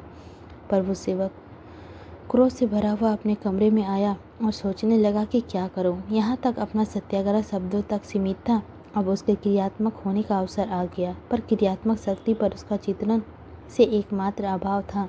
उस उद्दीन दशा में वह कभी एक कोट पहनता, कभी उसे उतारकर दूसरा पहनता, कभी कमरे के बाहर चला जाता, कभी अंदर आ जाता। साथ जॉन सेवक आकर बैठ गए और गंभीर भाव से बोले, प्रभु आज तुम्हारा आवेश देखकर मुझे जितना दुख हुआ है उससे कहीं अधिक चिंता हुई है। मुझे अब तक तुम्हारी व्यवहारिक बुद्धि पर विश्वास था, पर अब विश्वास उठ गया। मुझे निश्चय था कि तुम जीवन और धर्म के संबंध की भली भांति समझते हो, पर अब ज्ञात हुआ कि सोफी और अपनी माता के भांति तुम भी भ्रम में पड़े हुए हो। क्या तुम समझते हो कि मैं अपनी मुझ जैसी और हजारों आदमी जो नित्य गिरजे आते हैं, भजन गाते हैं, आंखों बंद करके इस प्रार्थना करते हैं, धर्मानुराग में डूबे हुए हैं? तथापि नहीं। अगर अब तक तुम्हें नहीं मालूम हुआ है तो अब मालूम हो जाना चाहिए कि धर्म केवल स्वार्थ संगठन है। संभव है तुम्हें ईसा पर विश्वास हो, शायद तुम उन्हें खुदा का बेटा या कम से कम परमात्मा महात्मा समझते हो, पर मुझे तो यह विश्वास नहीं है। मेरे हृदय में उनके प्रति जितनी ही श्रद्धा है उतनी किसी मामूली फ़कीर के प्रति। उसी प्रकार फ़कीर की दान और क्षमा की महिमा गाता फिरता है, परलोक के सुखों की राह गाया करता है। वह भी उतना ही त्यागी, उतना ही दीन, उतना ही धर्मज्ञ है, लेकिन इतना अविश्वास होने पर भी मैं रविवार को 100 काम छोड़ के गिरजे अवश्य जाता हूँ। न जाने अपने समाज का अपमान होगा, उनका मेरा व्यवसाय पर बुरा असर पड़ेगा, फिर अपने ही घर में अशांति फैल जाएगी। मैं केवल तुम्हारी माता की खातिर से अपने ऊपर यह अत्याचार करता हूँ और तुमसे भी मेरा यही अनुरोध है कि व्यर्थ में दुराग्रह ना करो। तुम्हारी माता क्रोध के योग्य नहीं है, दया के योग्य है। बोलो तुम्हें क्या कहना है? प्रभु सेवक, जी नहीं। जॉन सेवक, अब तो फिर इतनी उच्छलनता ना करोगे? प्रभु सेवक ने मुस्कुराकर कहा, जी नहीं। इसी के साथ हमारा भाग 5 चैप्टर समाप्त होता है। अब हम लोग भाग 6 अध्याय में प्रवेश करते हैं। धर्म विरुद्धता में जहाँ अनेक गुण हैं, वहाँ एक अवगुण भी है। वह सरल होती है, पाखंडियों के दांव उस पर सहज ही चल जाता है। धर्मभीरु प्राणी तर्कित नहीं होता, उसकी विवेचना शक्ति स्थिर हो जाती है। जहाँ अली ने जब अपनी दोनों विमनताओं की बातें सुनी थी, उसके हृदय में घोर अशांति हो रही थी। बार बार खुदा से दुआ मांगते थे, नीति ग्रंथों में अपनी शंका का समर्थन करने की चेष्टा करते थे। दिन तो किसी तरह गुजारा। संध्या होते ही मिस्टर जॉन सेवा के पास पहुँचे और बड़े बिखी सरवों से बोले, हुजूर की खिदमत में इस वक्त एक खास अर्ज करने के लिए हाजिर हुआ हूँ। इजाज़त हो तो कहूँ। जॉन सेवक, हाँ कहिए, कोई नई बात है क्या? तहीर, हुजूर उस अंधे की ज़मीन लेने का ख्याल छोड़ दें तो बहुत मुनासिब हो। हजारों दिक्कतें हैं, अकेला सूरदास ही नहीं, सारा मोहल्ला लड़ने पर तुला हुआ है। खासकर नायक राम पंडा बहुत बिगड़ा हुआ है। वह बड़ा खौफनाक आदमी है, जाने कितने बार फौजदारियाँ कर चुका है। अगर ये सब दिक्कतें किसी तरह दूर हो जाए तो भी मैं आपसे यही अर्ज करूँगा कि इसके बजाय किसी दूसरी ज़मीन पर फिक्र कीजिए। जॉन सेवक, यह क्यों?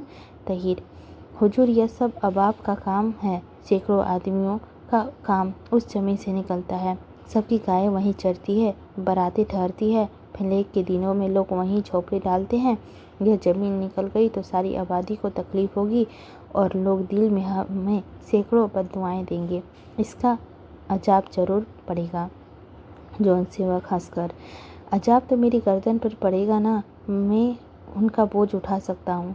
ताहिर, हुजूर मैं भी तो आपके ही दामन पे लगा हुआ हूँ। मैं उस अजाब से कब तक बच सकता हूँ? बल्कि मोहल्ले वाले मुझी को भागी समझते हैं। हुजूर तो यहाँ तशरीफ़ रखते हैं, मैं तो आठों पहर उसकी आंखों के सामने रहूँगा, नित्य उनकी नज़रों से खटकता रहूँगा। औरतें भी राह चलती तो कहानियाँ सुना दिया करेगी। बाल बच्चों वाला आदमी हो, खुदा जाने क्या पड़े क्या ना पड़े। आखिर शहर के करीब और ज़मीन भी तो मिल सकती है। धर्म विरोधता जड़वादियों की दृष्टि में हास्यास्पद बन जाती है, विशेषतः एक जवान आदमी में तो यह असमझ समझी जाती है। जॉन सेवक ने कृत्रिम क्रोध धारण करने के लिए कहा, मेरे भी बाल बच्चे हैं। जब मैं नहीं डरता तो आप क्यों डरते हैं? क्या आप समझते हैं कि मैं अपने बाल बच्चे से प्यार नहीं करता या मैं खुदा से नहीं डरता? तहीर, आप सबले एक बार हैं, आपको अजाब का खौफ नहीं। एक बाल बच्चे वाले का अजाब भी कांपता है। खुदा का कहर गरीबों पर ही गिरता है। जॉन सेवक, इस नए धर्म सिद्धांत के जन्मदाता शायद आप ही होंगे, क्योंकि मैंने आज तक कभी नहीं सुना कि ऐश्वर्य से ईश्वरीय कोप भी डरता है। बल्कि हमारे धर्म ग्रंथ में तो धानियों के लिए स्वर्ग के द्वार ही बंद कर दिया गया है। ताहिर, हुजूर मुझे इस झगड़े से दूर रखे तो अच्छा हो। जॉन सेवक, आज आपको इस झगड़े से दूर रखूं, कल आपको यह शंका हो गया कि पशु हत्या से खुदा नाराज होता है। आप मुझ वाले खरीद से दूर रहें तो मैं आपको किन किन बातों से दूर रखूंगा और कहाँ कहाँ ईश्वर के कोप से आपकी रक्षा करूंगा। इससे तो कहीं अच्छा यही है कि आपको अपने ही से दूर रखूं। मेरे यहाँ रहकर आपको ईश्वरीय कोप का सामना करना पड़ेगा। मिसेस सेवक, जब आपको ईश्वरीय कोप से इतना भय है तो आपके हमारे यहाँ काम नहीं हो सकता। ताहिर, मुझे हुजूर की खिदमत से इनकार थोड़े ही है। मैं तो सिर्फ मिसेस सेवक, आपको हमारी प्रत्येक आज्ञा का पालन करना पड़ेगा, चाहे उनके आपका खुदा खुश हो या ना खुश। हम अपने कामों में खुदा के हस्तक्षेप ना करने देंगे। तहीर अली हताश हो गए, मन को समझाने लगे, ईश्वर दयालु है। क्या वह देखता नहीं कि मैं कैसी बेड़ियों की झगड़ा हुआ हूँ? मेरा इससे क्या बस है? अगर स्वामी की आज्ञाओं को ना मानूं को कुटुंब का पालन क्यों कर हो? बरसों मारे मारे फिरने के बाद तो यह ठिकाने की नौकरी हाथ आई है। इसे छोड़ दूं तो फिर उसी तरह ठोकरें खानी पड़ेगी। अभी कुछ और नहीं है तो रोटी दाल का सहारा तो है। गृहचिंत आत्मचिंतन की खातिका है। तहिर अली को निरुतार होना पड़ा। बेचारे अपने स्त्री के सारे गहने बेचकर खा चुके थे, अब एक झल्ला भी न था। महिर अली अंग्रेजी पढ़ता था, उसके लिए अच्छे कपड़े बनवाने पड़ते, प्रतिमास फीस देनी पड़ती। जबीर अली और जहीर अली उर्दू मदरसे में पढ़ते थे, किंतु उसकी माता नित्य जान खाया करती थी कि उन्हें भी अंग्रेजी मदरसे में दाखिल करा दो। उर्दू पढ़ाकर क्या चपरासीगिरी करनी है, अंग्रेजी थोड़े ही आ जाएगी तो किसी न किसी दफ्तर में घुस ही जाएंगे। भाइयों के लालन पालन पर उसकी आवश्यकताएं ठोकर खाती रहती थी। पजाने में इतने पैबंद लग जाते थे कि कपड़े के यथार्थ रूप छिप जाता था। नए जूते तो शायद इन 5 वर्षों में उसे नसीब नहीं हुए। महिर अली के पुराने जूतों से संतुष्ट करना पड़ता था। सौभाग्य से महिर अली के पाँव बड़े थे, यथासंभव यह भाइयों को कष्ट न होने देते थे, लेकिन कभी हाथ तंग रहने के कारण उसके लिए भी नए कपड़े न बनवा सकते, या फीस देने में देर हो जाती, या नाश्ता न मिल सकता, या मदरसे में जलपान करने के लिए पैसे न मिलते, तो दोनों माताएं व्यंगनों और कुटीतियों के उसका हृदय छेद डालती थी। बेकारी के दिनों में वह बहुतुआ अपना बोझ हल्का करने के लिए स्त्री और बच्चे को मायके पहुंचा दिया करते थे। उपहास से बचने के ख्याल से एक आधा महीने के लिए बुला लेते और फिर किसी न किसी बहाने से विदा कर लेते। जब से मिस्टर जॉन सेवक से शरण में आए थे, एक प्रकार के उन्हें सुदीन आ गए थे। कल की चिंता सिर पर सवार न रहती थी। महिर अली का उम्र 15 से अधिक हो गई थी। अब सारी आशाएं उसे अवलंबित थी। सोचते जब महिर मैट्रिक पास हो जाएगा तो साहब का सिफारिश करा के पुलिस में भर्ती करा दूंगा। 50 रुपये का क्या कम वेतन मिलेगा। हम दोनों भाइयों की आय मिलाकर 80 रुपये हो जाएगी। तब जीवन में कुछ आनंद मिलेगा। तब तक जहीर अली के हाथ पैर सलामत लेगा, फिर चैन ही चैन है। बस 3-4 साल की और तकलीफ है। स्त्री की बदवा झगड़ा हो जाती, वह कहा करती, ये भाई बंद एक ही काम ना आएगा। जयो ही अवसर मिला पर छाड़ कर निकल जाएंगे, तुम खड़े ताकते रह जाओगे। तहिर अली इन बातों पर स्त्री से रूठ जाते, उसे घर में आग लगाने वाली 20 की काट कहा कर बुलाते। आशाओं और चिंताओं में इतना दबा हुआ व्यक्ति मिसेस सेवक की कुटी वाक्यों को क्या उत्तर देता। स्वामी के कोप से ईश्वर का कोप में परास्त कर दिया। व्यवस्थित कंठ से बोले, हुजूर का नमक खाता हूँ, आपका मर्जी के मेरे लिए खुदा का हुक्म का दर्जा सिखाती है। किताबों में आका को खुश करने का वही सलाब लिखा है जो खुदा को खुश रखने का है। हुजूर की नमक हरामी करके खुदा को क्या मुँह दिखाऊंगा। जॉन सेवक, हाँ अब आप आए, सीधो रास्ते पर जाइए, अपना काम कीजिए। धर्म और व्यवहार को एक तराजू तोलना मूर्खता है। धर्म धर्म है, व्यवहार व्यवहार, परस्पर कोई संबंध नहीं। संसार में जीवित रहने के लिए किसी प्रकार की जरूरत है, धर्म की नहीं। धर्म तो व्यापार का श्रृंगार है, वह धनाधीशों ही का शोभा देते हैं। खुदा आपको समाई दे, अवकाश मिले, घर में फालतू रुपए हो तो नमाज पढ़िए, हज कीजिए, मस्जिद बनवाइए, कुएं खुदवाइए, तब महजब है। खाली पेट खुदा का नाम लेना पाप है। ताहिर अली ने झुकाकर सलाम किया और घर लौट आए। इसी के साथ हमारा 6 अध्याय भी समाप्त होता है। अब हम लोग 7 अध्याय में प्रवेश करने वाले हैं। संध्या हो गई थी, किंतु फागुन लगने पर भी सर्दी के मारे हाथ पांव अकड़ते थे। ठंडी हवा के झोंके शरीर की हड्डियां में चुभे जाते थे। चाड़ा इंद्र की मदद पाकर फिर अपनी बिखरी हुई शक्तियों के संचय कर रहा था और प्राणपण में समय चक्र को पलट देना चाहता था।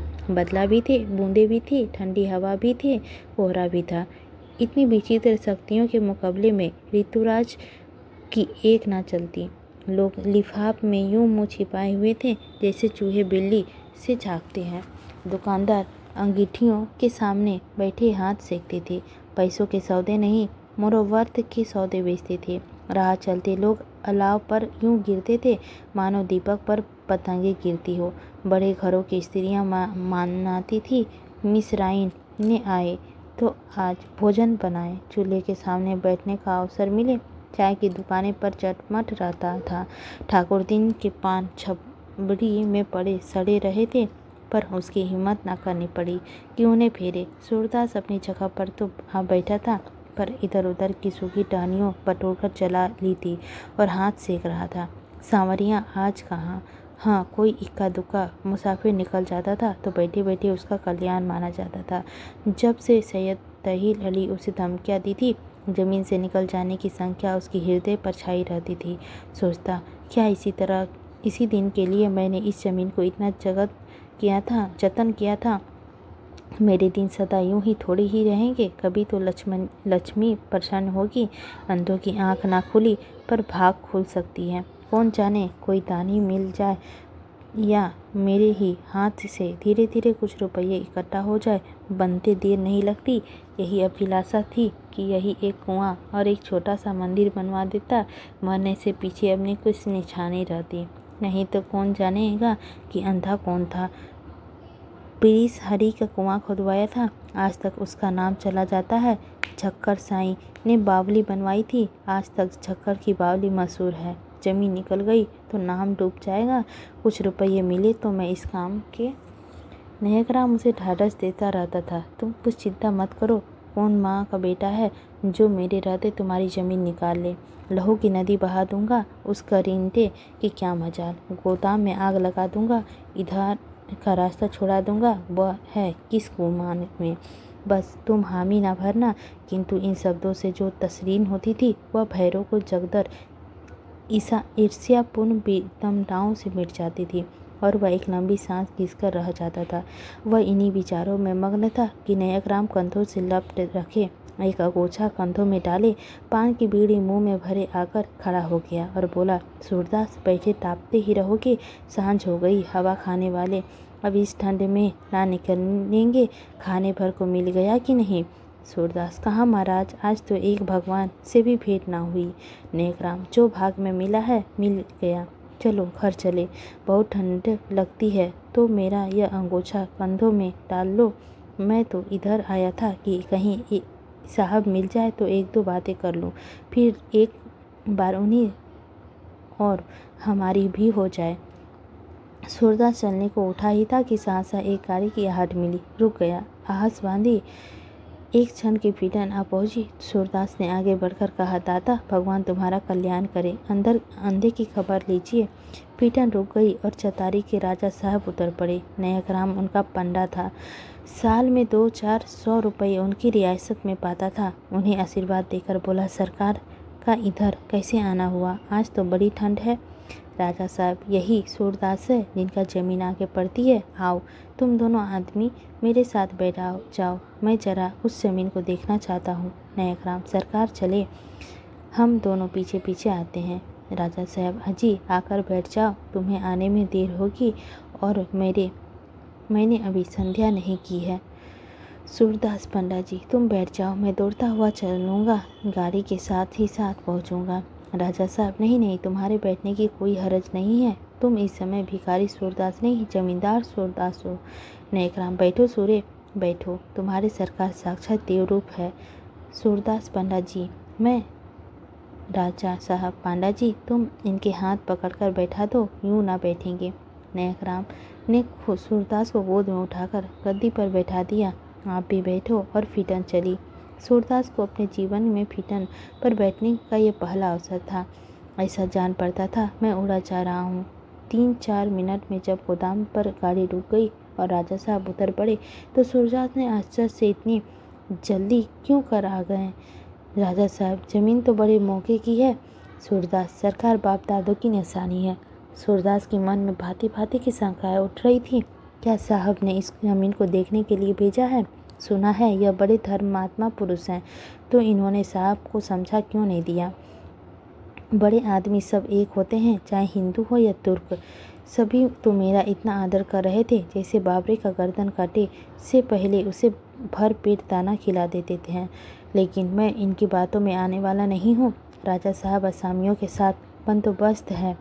नायकराम, नहीं सरकार, ऐसी ही पड़ती पड़ी है। सारे मोहल्ले की कमी चढ़ने आती है। उठा दी जाए तो 200 रुपये के कम नफ़ा ना हो। पर यह कहता है कि जब भगवान मुझे यूं ही खाने भर के दे देते हैं तो इसे क्यों उठाऊं। राजा साहब, अच्छा तो सूरदास दान लेता है कि नहीं। देता भी है। ऐसे प्राणियों के दर्शन से ही पुण्य होता है। नायकराम की निगाह में सूरदास का इतना आदर कभी ना हुआ था। बोले, हुजूर उस जन्म का कोई बड़ा भारी महात्मा है। राजा साहब उस जन्म की नहीं, इस जन्म का महात्मा है। सच्चिदानी प्रसिद्ध का विलासा नहीं होता। सूरदास को अपने त्याग और दान के महत्व का ज्ञान ही ना था। शायद होता तो स्वभाव में इतनी सरल दीनता ना रहती। अपनी प्रशंसा कानों में को मधुर लगती है। साव्य दृष्टि में दान की यही सर्वोत्तम पुरस्कार है। सूरदास की दान पृथ्वी या आकाश का दान था, जिसे स्तुति की कृति की चिंता नहीं होती। उसे राजा साहब की उदारता की कपट का गंध आ रही थी। वह यह जानने के लिए विकल्प हो रहा था, राजा साहब इन बातों से प्राय अभिप्राय क्या है। नयाग्राम राजा साहब को खुश रखने के लिए सूरदास का गुणगान करने लगे। धर्मावतार इतने पर ही उन्हें बेचैन नहीं है। यहाँ धर्मशाला, मंदिर और कुआं बनवाने का विचार कर रहे हैं। राजा साहब वाह, तब तो बात ही बन गई। क्यों सूरदास, तुम इस जमीन में से 9 बीघे मिस्टर जॉन सेवा को दे दो। उसमें जो रुपए मिले उन्हें धर्म कार्य में लगा दो। इस तरह तुम्हारी अभिलाषा भी पूरी हो जाएगी और काम भी निकल जाएगा। दूसरों को इतने अच्छे दाम ना मिलेंगे। बोले कितने रुपए दिला दो। नयाग्राम सूरदास को मौन देख के डरे कि नहीं यह इनकार कर बैठा तो मेरी बात गई। बोले सूर्य, हमारे मालिक को जानते हो ना, चतारी के महाराज हैं। इसी दरबार पे हमारी परवरिश होती है। म्यूनिसिपैलिटी में सबसे बड़े हकीम हैं। अपने हुक्म बिना कोई अपने द्वार पर खुट्टा भी नहीं गाड़ सकता। चाहे हो तो 21 वालों को पकड़वा लो, सारे शहर में पानी बंद कर दे। सूरदास, जब आपका इतना बड़ा अख्तियार है तो साहब को दूसरी ज़मीन क्यों नहीं दिला देते। राजा साहब, ऐसे अच्छे मौके पर शहर की दूसरी ज़मीन मिलना मुश्किल है, लेकिन तुम्हें इसके देने में क्या आपत्ति है। इस तरह न जाने कितने दिनों तक तुम्हारी मनोकामनाएं पूरी होगी। यह तो बहुत अच्छा अवसर हाथ आया। रुपए लेकर धर्म कार्य में लगा दो। सूरदास, महाराज मैं खुशी से ज़मीन ना बेचूंगा। नयाग्राम, सूर्य कुछ भांग तो नहीं खा गए, कुछ ख्याल है, किससे बातें कर रहे हो। सूरदास, पंडा जी सब ख्याल है। आंखें नहीं हैं तो क्या अक्ल भी नहीं है। जब मेरी चीज़ है तो है ही नहीं तो मैं इसको बेचने वाला कौन होता हूँ।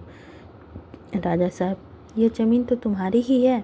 सूरदास, नहीं सरकार, मेरी नहीं, मेरे बाप दादों की है। मेरी चीज़ वही है जो मैंने अपने बाहुबल से पैदा की हो। यह ज़मीन मेरे धरोधर मिली है, मैं इसका मालिक नहीं हूँ।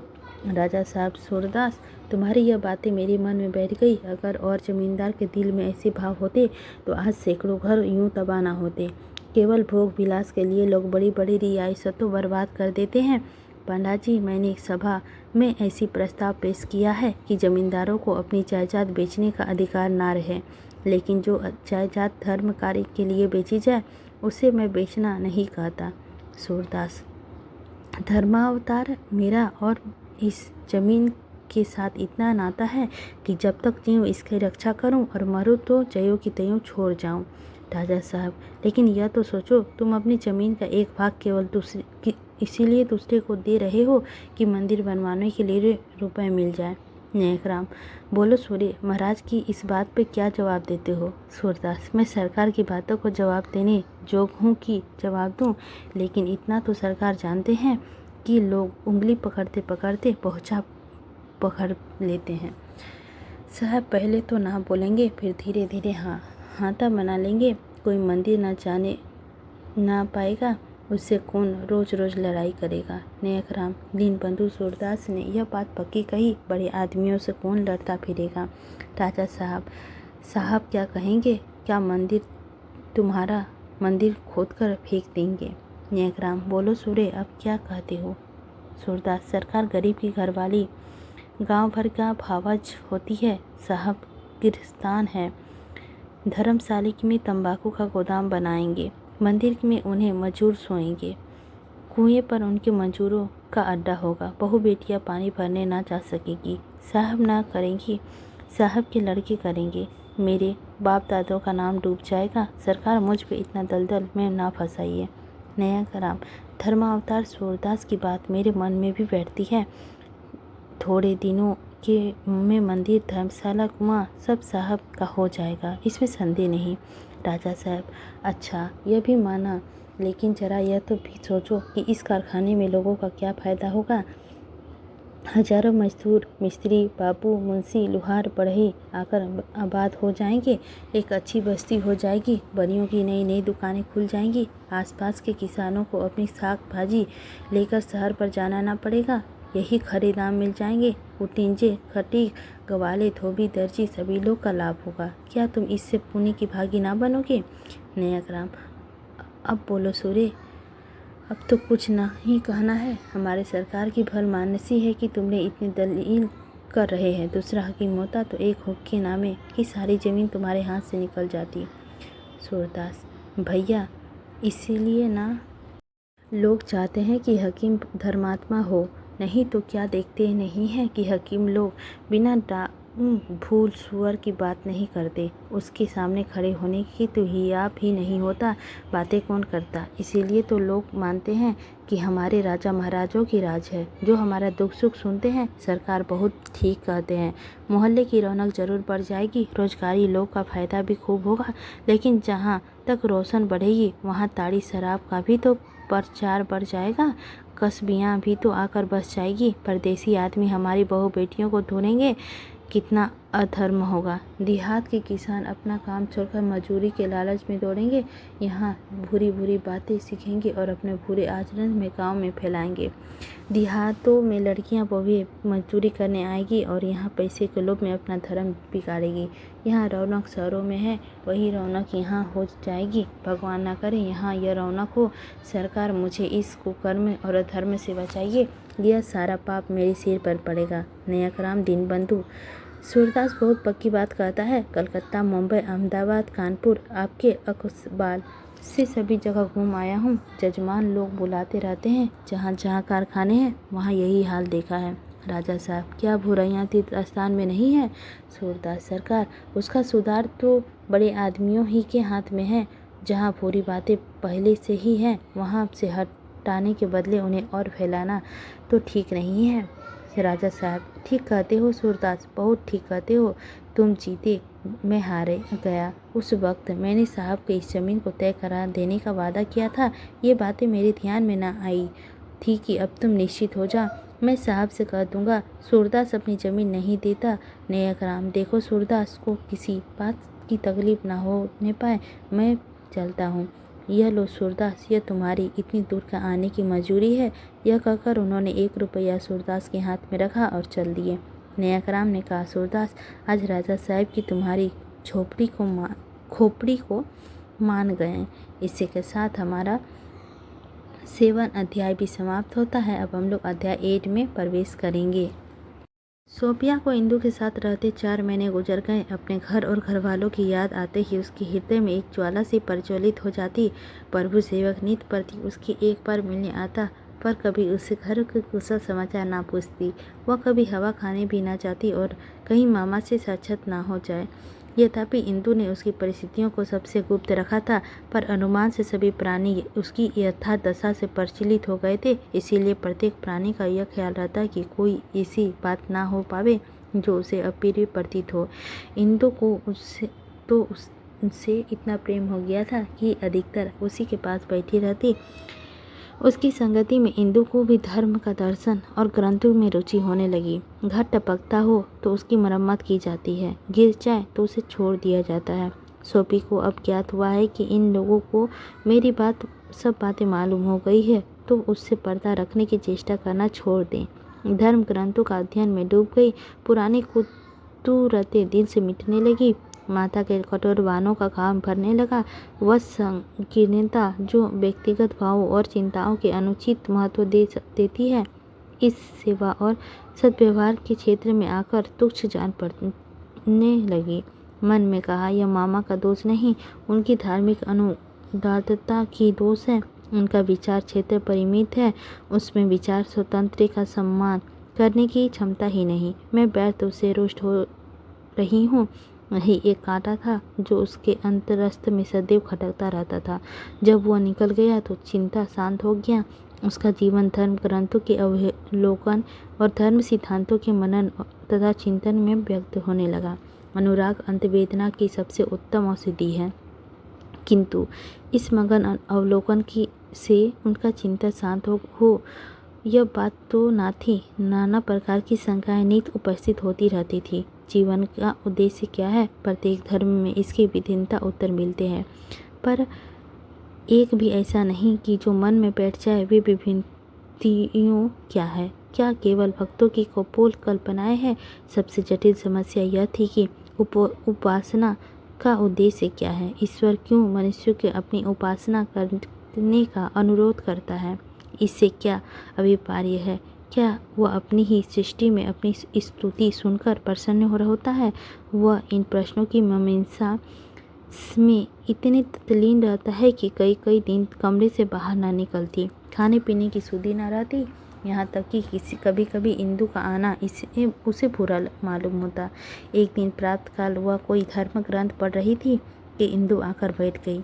उसका मुख उदास था। सोफिया उसकी ओर आकृष्ट न हुई, पर वो बस पुस्तक देखने में मग्न रही। इंदु बोली, सोफी, अब यहाँ 2-4 दिनों की और मेहमान हो, मुझे भूल तो ना जाओगी? सोफी ने बिना सिर हिलाए ही उठाए ही कहा है, हाँ इंदु, तुम्हारा मन तो अपनी किताबों से बाहर जाएगा, मेरी याद भी ना आएगी, पर मुझसे तुम्हारे बिना एक दिन भी रहा ना जाएगा। सोफी ने किताब की ओर देखते हुए कहा, हाँ इंदु, फिर न जाने कब बैठो, सारे दिन अकेले पड़े पड़े बिसूरा करूँगी। सोफी ने किताब का पन्ना उलटकर कहा, हाँ। इंदु ने सोफिया की निष्ठुरता भाव अब ना सही गई। किसी और समय वह रुष्ट होकर चली जाती अथवा उसके स्वाध्ययन में मग्न देखकर कमरे में पाँव ही न रखती, किंतु इस समय उसका कोमल हृदय वियोग व्यथा से भरा हुआ था। उसके मन का स्थान ही नहीं था। रो रो कर बोली, बहन, ईश्वर के लिए जरा पुस्तक बंद कर दो, चली जाऊंगी तो फिर खूब पढ़ना, वहाँ से तुम्हें छोड़ने न आऊँगी। सोफी ने इंदु की ओर देखा, मानो समाधि टूटी। उसकी आंखों में आंसू थे, मुख उतरा हुआ, सिर पे बाल बिखरे हुए। बोली, अरे इंदु, क्या बात है, रोती क्यों है?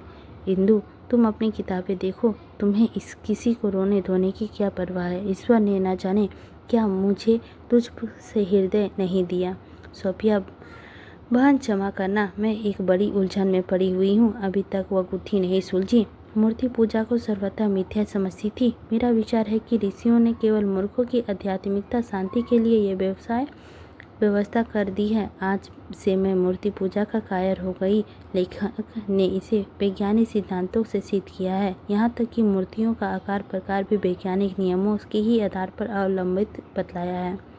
इंदु, मेरे लिए बुलवा आ गया, तीसरे दिन चली जाऊंगी। सोफिया, यह तो तुमने बुरी खबर सुनाई, फिर मैं यहाँ कैसे रहूँगी? इस वाक्य से सहानुभूति नहीं, केवल स्वाहित्य था, किंतु इंदु ने इसका आशय यह समझा कि सूफी से मेरा वियोग असहाय होगा। बोली, तुम्हारा जी तो किताबों में बहल जाएगा। हाँ, मैं तुम्हारा याद में तड़पा करूँगी। सच कहती हूँ, तुम्हारी सूरत एक क्षण के लिए भी चिंता से ना उतरेगी। यह मोहिनी मूर्ति आंखों के सामने फिरा करेगी। बहन, अगर तुम्हें बुरा न लगे तो एक याचना करूँ। क्या यह संभव नहीं हो सकता कि तुम कुछ दिनों के लिए मेरे साथ ही रहो? तुम्हारे सत्संग में मेरा जीवन सार्थक हो जाएगा। मैं उसके लिए तुम्हारे सदैव अनुग्रहित रहूँगी। सोफिया, तुम्हारे प्रेम के व्याख्यान में बंधी हुई हूँ। जहाँ चाहो ले चलो, जहाँ चाहूँगी, चाहो तो जाऊँगी, ना चाहो तो ना जाऊँगी। मगर यह तो बताओ, तुमने राजा साहब से पूछ लिया है? इंदु, यह ऐसी कौन सी बात है जिसके लिए उनकी अनुमति लेनी पड़ेगी? मुझसे बराबर कहते हैं, तुम्हारे लिए एक लेडी की ज़रूरत है। अकेले तुम्हारा जी घबराता होगा। यह प्रस्ताव सुन के फूले न समाएंगे। रानी जानवी तो इंदु की विदाई की तैयारी कर रही थी और इंदु सोफिया के लिए लेस के कपड़े आदि ला कर रखती थी। भांति भांति के कपड़ों की कई संदूकें भरती वह ऐसी ठाट से ले जाना चाहती थी कि घर की लौंडियों बंदियों उसका उचित आदर करें। प्रभु सेवक को सोफी की इंदु के साथ जाना अच्छा न लगता था। उसे अब भी आशा न थी कि मामा का क्रोध शांत हो जाएगा और सोफी को गले लगाएगी। सोफी के जाने का बेमंग का बढ़ चढ़ जाना निश्चित था। उसने सोफी को समझाया, किंतु वह इंदु का निमंत्रण अस्वीकार न करना चाहती थी। उसने प्रण कर लिया था कि अब घर न जाऊंगी। तीसरे दिन राजा महेंद्र कुमार इंदु को विदा कराने आए तो इंदु ने और बातों के साथ सोफी के साथ ले चलने का जिक्र छेड़ दिया।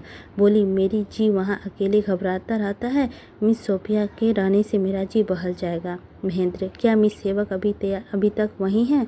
इंदु, बात यह है कि मेरे अब उनके धार्मिक विचार स्वतंत्र हैं और उनके घर वाले उनके विचारों को स्वतंत्र सहन नहीं कर सकते। इसी कारण वे अपने घर नहीं ले जाना चाहते। महेंद्र, लेकिन यह तो सोचो, उनके मेरे घर में रहने से मेरी कितनी बदनामी होगी। मिस्टर सेवक को यह बात बुरी लगेगी और वह नितांत अनुचित है कि मैं उनकी लड़की को उनके मर्जी के बगैर अपने घर में रखूं। सरासर बदनामी होगी। इंदु, मुझे तो इसमें बदनामी की कोई बात ही नज़र नहीं आती। क्या सहेली अपने सहेली के यहाँ मेहमान नहीं होती? सोफी का स्वभाव भी तो इतना उच्चकुलीन नहीं है और इधर उधर घूमने लगेगी। महेंद्र, वह देवी सही, लेकिन कितने ही कारण है कि मैं उनका तुम्हारे साथ जाना उचित नहीं समझता हूँ। तुमने यह बड़ा दोष है कि कोई काम करने से पहले उसका औचित्य का विचार नहीं करती। क्या तुम्हारे विचार में कुल मर्यादा का अवहेलना करना कोई बुराई नहीं? उसके घर वाले यही तो चाहते हैं कि वह प्रकट रूप से अपने धर्म नियमों का पालन करे। अगर वह इतना भी नहीं कर सकती तो मैं यही कहूँगा कि उसके विचार स्वतंत्र अचेतन की सीमा से बहुत आगे बढ़ गया है। इंदु, किंतु मैं तो उनसे वादा कर चुकी हूँ। कई दिनों से मैं उनकी तैयारी में व्यस्त हूँ। यहाँ अम्मा की आज्ञा ले चुकी हूँ। घर वालों के सभी प्राणी नौकर चाकर जानते हैं कि मेरे साथ जा रही है। ऐसी दशा में अगर उन्हें ना ले गई तो लोग अपने मन में क्या कहेंगे? सोचिए, इसमें मेरी कितनी हटी होगी। मैं किसी को मुंह दिखाने लायक ना रहूँगी। महेंद्र, बदनामी से बचने के लिए सब कुछ किया जा सकता है, लेकिन मिस सेवा को कहते शर्म आती है कि मैं कह दूँ। वह कितनी नादान है कि इतनी मोटी सी बात भी ना समझे। इंदु, मुझे अपने साथ रहते रहते उनसे इतना प्रेम हो गया है कि उनसे एक दिन भी अलग रहना मेरे लिए असाध्य सा जान पड़ता है। इसकी तो खैर परवाह नहीं, जानती हूँ कभी न कभी उनके वियोग होना ही है। इस समय मुझे सबसे बड़ी चिंता अपनी बात खोने की है। लोग कहेंगे बात कहकर पलट गई। और सोफी से पहले साफ इनकार कर दिया था। मेरे बहुत कहने सुनने पर राजी हुई थी। आप मेरी खातिर से अब मेरी प्रार्थना स्वीकार कीजिए। फिर मैं आपसे पूछे बगैर कोई काम ना कहूँगी। महेंद्र कुमार किसी तरह राजी ना हुए। इंदु रोई, अनुनय विनय की पैर पड़ी। वे सभी मंत्र फूके जो कभी निष्फल ना हो पाते। पर पति के पास हृदय न पसीजा। उन्हें अपना नाम संसार की सभी वस्तुओं से प्रिय था। जब महेंद्र कुमार बाहर चले गए तो इंदु बहुत देर तक शोकावस्था में बैठी रही। बार बार यही ख्याल आता कि सोफी अपने मन में क्या कहेगी। मैंने उससे कह रखा था कि मेरे स्वामी मेरी कोई बात नहीं टालते। अब वह समझेगी, वह उसकी बात भी नहीं पूछते। बात भी ऐसी है कि उन्हें मेरे क्या परवाह है। बात ऐसी करेंगे मानो इनसे उधार समाज में कोई प्राणी ना होगा। पर वह अब कोरी पर बकवास है। उन्हें तो यही मंजूर है कि यह रात दिन भर अकेली बैठी अपने नाम में रोया करे। दिल में चलाते होगी सोफी के साथ। उसके लिए आराम से गुजरेंगे। मुझे कैदियों की भांति रहना चाहते हैं, उससे जीत करना चाहते हैं। मैं तो भी यही जीत नहीं कर सकती। मैं भी कह देती हूँ कि सोफी को ना चलने देंगे तो मैं भी ना चलूँगी। मेरा कर ही कह सकते हैं, कुछ नहीं। दिल को डरते ही सोफी के जाने से घर का खर्च बढ़ जाएगा। स्वभाव का कृपयांक तो है ही। उस कृपयांक को छिपाने के लिए बदनामी का बहाना निकाला है। दुखी आत्मा दूसरों को नेकी वीनता पर स्नेह करने लगती है। संध्या समय जब जानवी सैर करने चली तो इंदु ने उनसे यह समाचार कहा और आग्रह किया कि तुम महेंद्र को समझाकर सोफी को ले चलने की राजी कर दो। जानवी ने कहा, तुम्हें क्यों नहीं मान जाती? इंदु, अम्मा, मैं सच्चे हृदय से कह रही हूँ, मैं जीत नहीं करती। अगर मैंने पहले ही सोफिया से ना कह दिया होता तो मुझे जरा भी दुख ना होता। पर सारी तैयारियाँ करके अब उसे ना ले जाऊँ तो वह अपने दिल में क्या कहेगी? मैं उसे मुंह ना दिखा सकती। यह छोटी बातें हैं। अगर मेरा जरा भी ख्याल होता कि वह इनकार ना करते, ऐसी दशा में आप क्यों कर सकती है तो मैं प्रत्येक आज्ञा सिरोधार्य करूं। जानवी, वह तुम्हारे स्वामी हैं, उनकी सभी बातें तुम्हें माननी पड़ेगी। इंदु, वे चाहे वो मेरी जरा जरा बातें माने भी नहीं ना माने। जान भी हाँ, उन्हें इसका अधिकार है। मुझे लज्जा आती है कि मेरे उपदेश में तुम्हारा ऊपर जरा भी असर नहीं हुआ है। मैं तुम्हें पतिव्रता सती देखना चाहती हूँ, जिसे अपने पुरुष की आज्ञा या इच्छा के सामने अपने मनापनाप की जरा भी विचार नहीं होता। अगर वह तुम्हारे सिर के बल चलने को कहे तो भी तुम्हारा धर्म है कि सिर के बल चलो। तुम इतने में ही घबरा गई इंदु। आप मुझसे वह कहने को कहती है जो मेरे लिए असंभव है। जानवी चुप रहो, मैं तुम्हारे मुंह से ऐसी बातें नहीं सुन सकती। मुझे भय हो रहा है कि कहीं तुम सोफी के विचार स्वतंत्र की जादू तुम्हारे ऊपर तो नहीं चल गया। इंदु ने इसका उत्तर कुछ ना दिया। भय होता है कि मेरे मुंह से कुछ ऐसा अब शब्द ना निकल पड़े जिससे अम्मा का मन में यह संदेह हो और भी जम जाए तो बेचारी सोफी का भी यहाँ रहना कठिन हो जाए।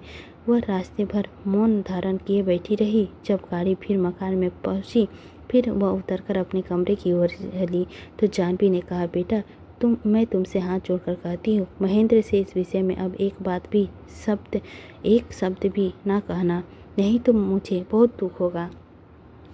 इंदु ने माता की मर्माहत भाव को देखा और अपने कमरे से चली गई। सौभाग्य से महेंद्र कुमार भोजन करके सीधे बाहर चले गए, नहीं तो इंदु के लिए अपने उदारत्व को रोकना अत्यंत कठिन हो जाता। अपने मन में रहकर इच्छा होती थी कि चलकर सोफिया से क्षमा मांगो। साफ का तू बहन, मेरा कुछ बस नहीं, मेरे कहने की रानी हूँ। वास्तव में मुझे उतनी स्वाधीनता भी नहीं है जितनी मेरे घर की महारानियों को, लेकिन यह सोचकर रह जाती थी कि पति निंदा मेरी धर्म मर्यादा के प्रतिकूल है। सोफी की निगाह में गिर जाऊंगी, वह समझेगी इसे जरा भी आत्माभिमान नहीं है। 9 बजे विनय सिंह उनसे मिलने आए। वह मानसिक अशांति की दिशा में बैठी हुई अपने संदूक में से सोफी के लिए खरीदे हुए कपड़े निकाल रही थी और सोच रही थी कि उनके पास कैसे भेजूं। खुद जाने का साहस न होता था। विनय सिंह को देखकर बोली, क्यों विनय, अगर तुम्हारी स्त्री अपनी किसी सहेली को कुछ दिनों के लिए अपने साथ रखना चाहे तो तुम उसे मना कर दोगे या खुश होंगे? विनय, मेरे सामने यह समस्या कभी आएगी ही नहीं, इसीलिए मैं इसकी कल्पना करके अपने मस्तिष्क को कष्ट नहीं देना चाहता। इंदु, यह समस्या तो पहले ही उपस्थित हो चुकी है। विनय, बहन, मुझे तुम्हारी बातों से डर लग रहा है। इंदु, इसीलिए तो मैं तुमसे अपने को धोखा दे रही हो, लेकिन वास्तव में तुम उनसे बहुत गहरे पानी में हो जितना तुम समझते हो। क्या तुम समझते हो कि तुम्हारा कई दिनों तक घर में न आना, नित्य सेवा समिति के कामों में व्यस्त रहना, मिस सोफिया के और आंखें उठाकर ना देखना, उसके साए से भागना, उस अंधदृष्टि से छुपा सकता है जो तुम्हारे हृदय तल्क में विकराल रूप छिड़ा हुआ है। लेकिन याद रखना, इस दृढ़ की एक इनकार भी न सुनाई दे, नहीं तो अनर्थ हो जाएगा। सोफिया तुम्हारा इतना सम्मान करती है जितना कोई सती अपने पुरुष की भी ना करती होगा। यह तुम्हारी भक्ति करती है, तुम्हारा संयम, त्याग और सेवा से उन्हें मोहित कर लिया है। लेकिन अगर मुझे धोखा नहीं हुआ तो उसकी भक्ति में पड़ने का लेस भी नहीं। यथापि तुम्हें सलाह देना व्यर्थ है, क्योंकि तुम इस मार्ग में कठिनाई को खूब जानते हो। तथापि मैं तुमसे यही अनुरोध करूंगी कि तुम कुछ दिनों के लिए कहीं चले जाओ। तब तक कदाचित सोफी भी अपने लिए कोई न कोई रास्ता ढूंढ निकालेगी। संभव है इस समय सचेत हो जाने से 2 जीवनों का सर्वनाश होने से बच जाए। विनय, बहन, जब सब कुछ शांति हो तो मुझसे क्या छिपाऊं? जब मैं सचेत नहीं हो सकता, इन 4-5 महीनों में मैं जो मानसिक ताप सहन नहीं किया उसे मेरा हृदय ही जानता है। मेरी बुद्धि भ्रष्ट हो गई है। मैं आँख खोलकर गड्ढे में गिर रहा हूँ, जानबूझकर विष का प्याला पी रहा हूँ। कोई बाधा, कोई कठिनाई, कोई शंका अब मुझे सर्वनाश में नहीं बचा सकती। हाँ, इसका मैं विश्वास दिलाता हूँ कि इस आग में एक चिंगारी या एक लपट भी सोफी तक न पहुँचेगी। मेरा सारा शरीर भस्म हो जाए, हड्डियाँ तक राख हो जाए, पर सोफी को इस ज्वाला में झलक तक ना दिखाई देगी। मैंने भी यही निश्चय किया है कि जितनी जल्द हो सके मैं यहाँ से चला जाऊँ, अपनी रक्षा के लिए नहीं, सोफी की रक्षा के लिए। आहा, इससे तो यही अच्छा होता है कि सोफी ने मुझे उसी आग से जल जाने दिया होता, मेरा पर्दा ढका रह जाता। अगर अम्मा को यह बात मालूम हो गई तो उसकी दशा क्या होगी, उसकी कल्पना ही मेरे रोए खड़े हो जाते हैं। बस अब मेरे लिए मुंह में कालिख लगाकर कहीं डूब मरने के सिवा और कोई उपाय नहीं है। यह कहकर विनय सिंह बाहर चले गए। इंदु बैठे बैठे कहती रह गई। इस विषय में आवेश में उससे बहुत ज़्यादा रह गए थे जितना वह कहना चाहते थे, और देर तक बैठते तो न जाने क्या क्या कह जाते। इंदु को दशा उस प्राणी की सी थी जिसके हाथ पैर बंधे हो और उसके सामने अपना घर चल रहा हो। वह देख रही थी यह आग सारे घर को जला देगी। विनय के ऊंचे ऊंचे मंसूबे, माता की बड़ी बड़ी अभिलाषाएं, पिता के बड़े बड़े अनुष्ठान सब विध्वंस हो जाएंगी। वह इन्हीं शोक में विचारों से पड़ी सारी रात करवटें बदलती रही। प्राप्त काल उठी तो द्वार पर उसके लिए पालकी तैयार रखी खड़ी थी। वह माता के गले से लिपट कर रोई, पिता के चरणों से आंसुओं से धोया और घर से चली। रास्ते में सोफी का कमरा पड़ता था। इंदु ने उस कमरे की ओर ताका भी नहीं। सोफी उठकर द्वार पर आई और आंखों में आंसू लिए भरे हुए उसके हाथ मिलाया। इंदु ने जल्दी से हाथ छुड़ा लिया और आगे बढ़ गई। इसी के साथ हमारा अध्याय 8 समाप्त होता है। अगले एपिसोड में हम लोग अध्याय 9 से शुरुआत करेंगे। इसी के साथ अपनी वाणी को भी विराम देते हैं। यदि अच्छी लगी होगी तो लाइक कीजिएगा, चैनल पर नए होंगे तो सब्सक्राइब कीजिएगा। इसी तरह के उपन्यास, कहानी, स्टोरी, निबंध, आत्मा कथा, यात्रा वृत्तांत, संस्मरण जो भी सुनने के लिए हमारे नोटिफिकेशन को प्लेस कर लीजिएगा ताकि जब भी मैं वीडियो डालूँ आप तक पहुंच सके। आई होप आप लोगों को अच्छी लगी होगी। फिर से कह रही हूँ, लाइक कीजिएगा, चैनल पर नए होंगे तो सब्सक्राइब कीजिएगा। इसी के साथ लेते हैं विदा। मिलते हैं अगली एपिसोड में। 9 से शुरू होगा अगले एपिसोड।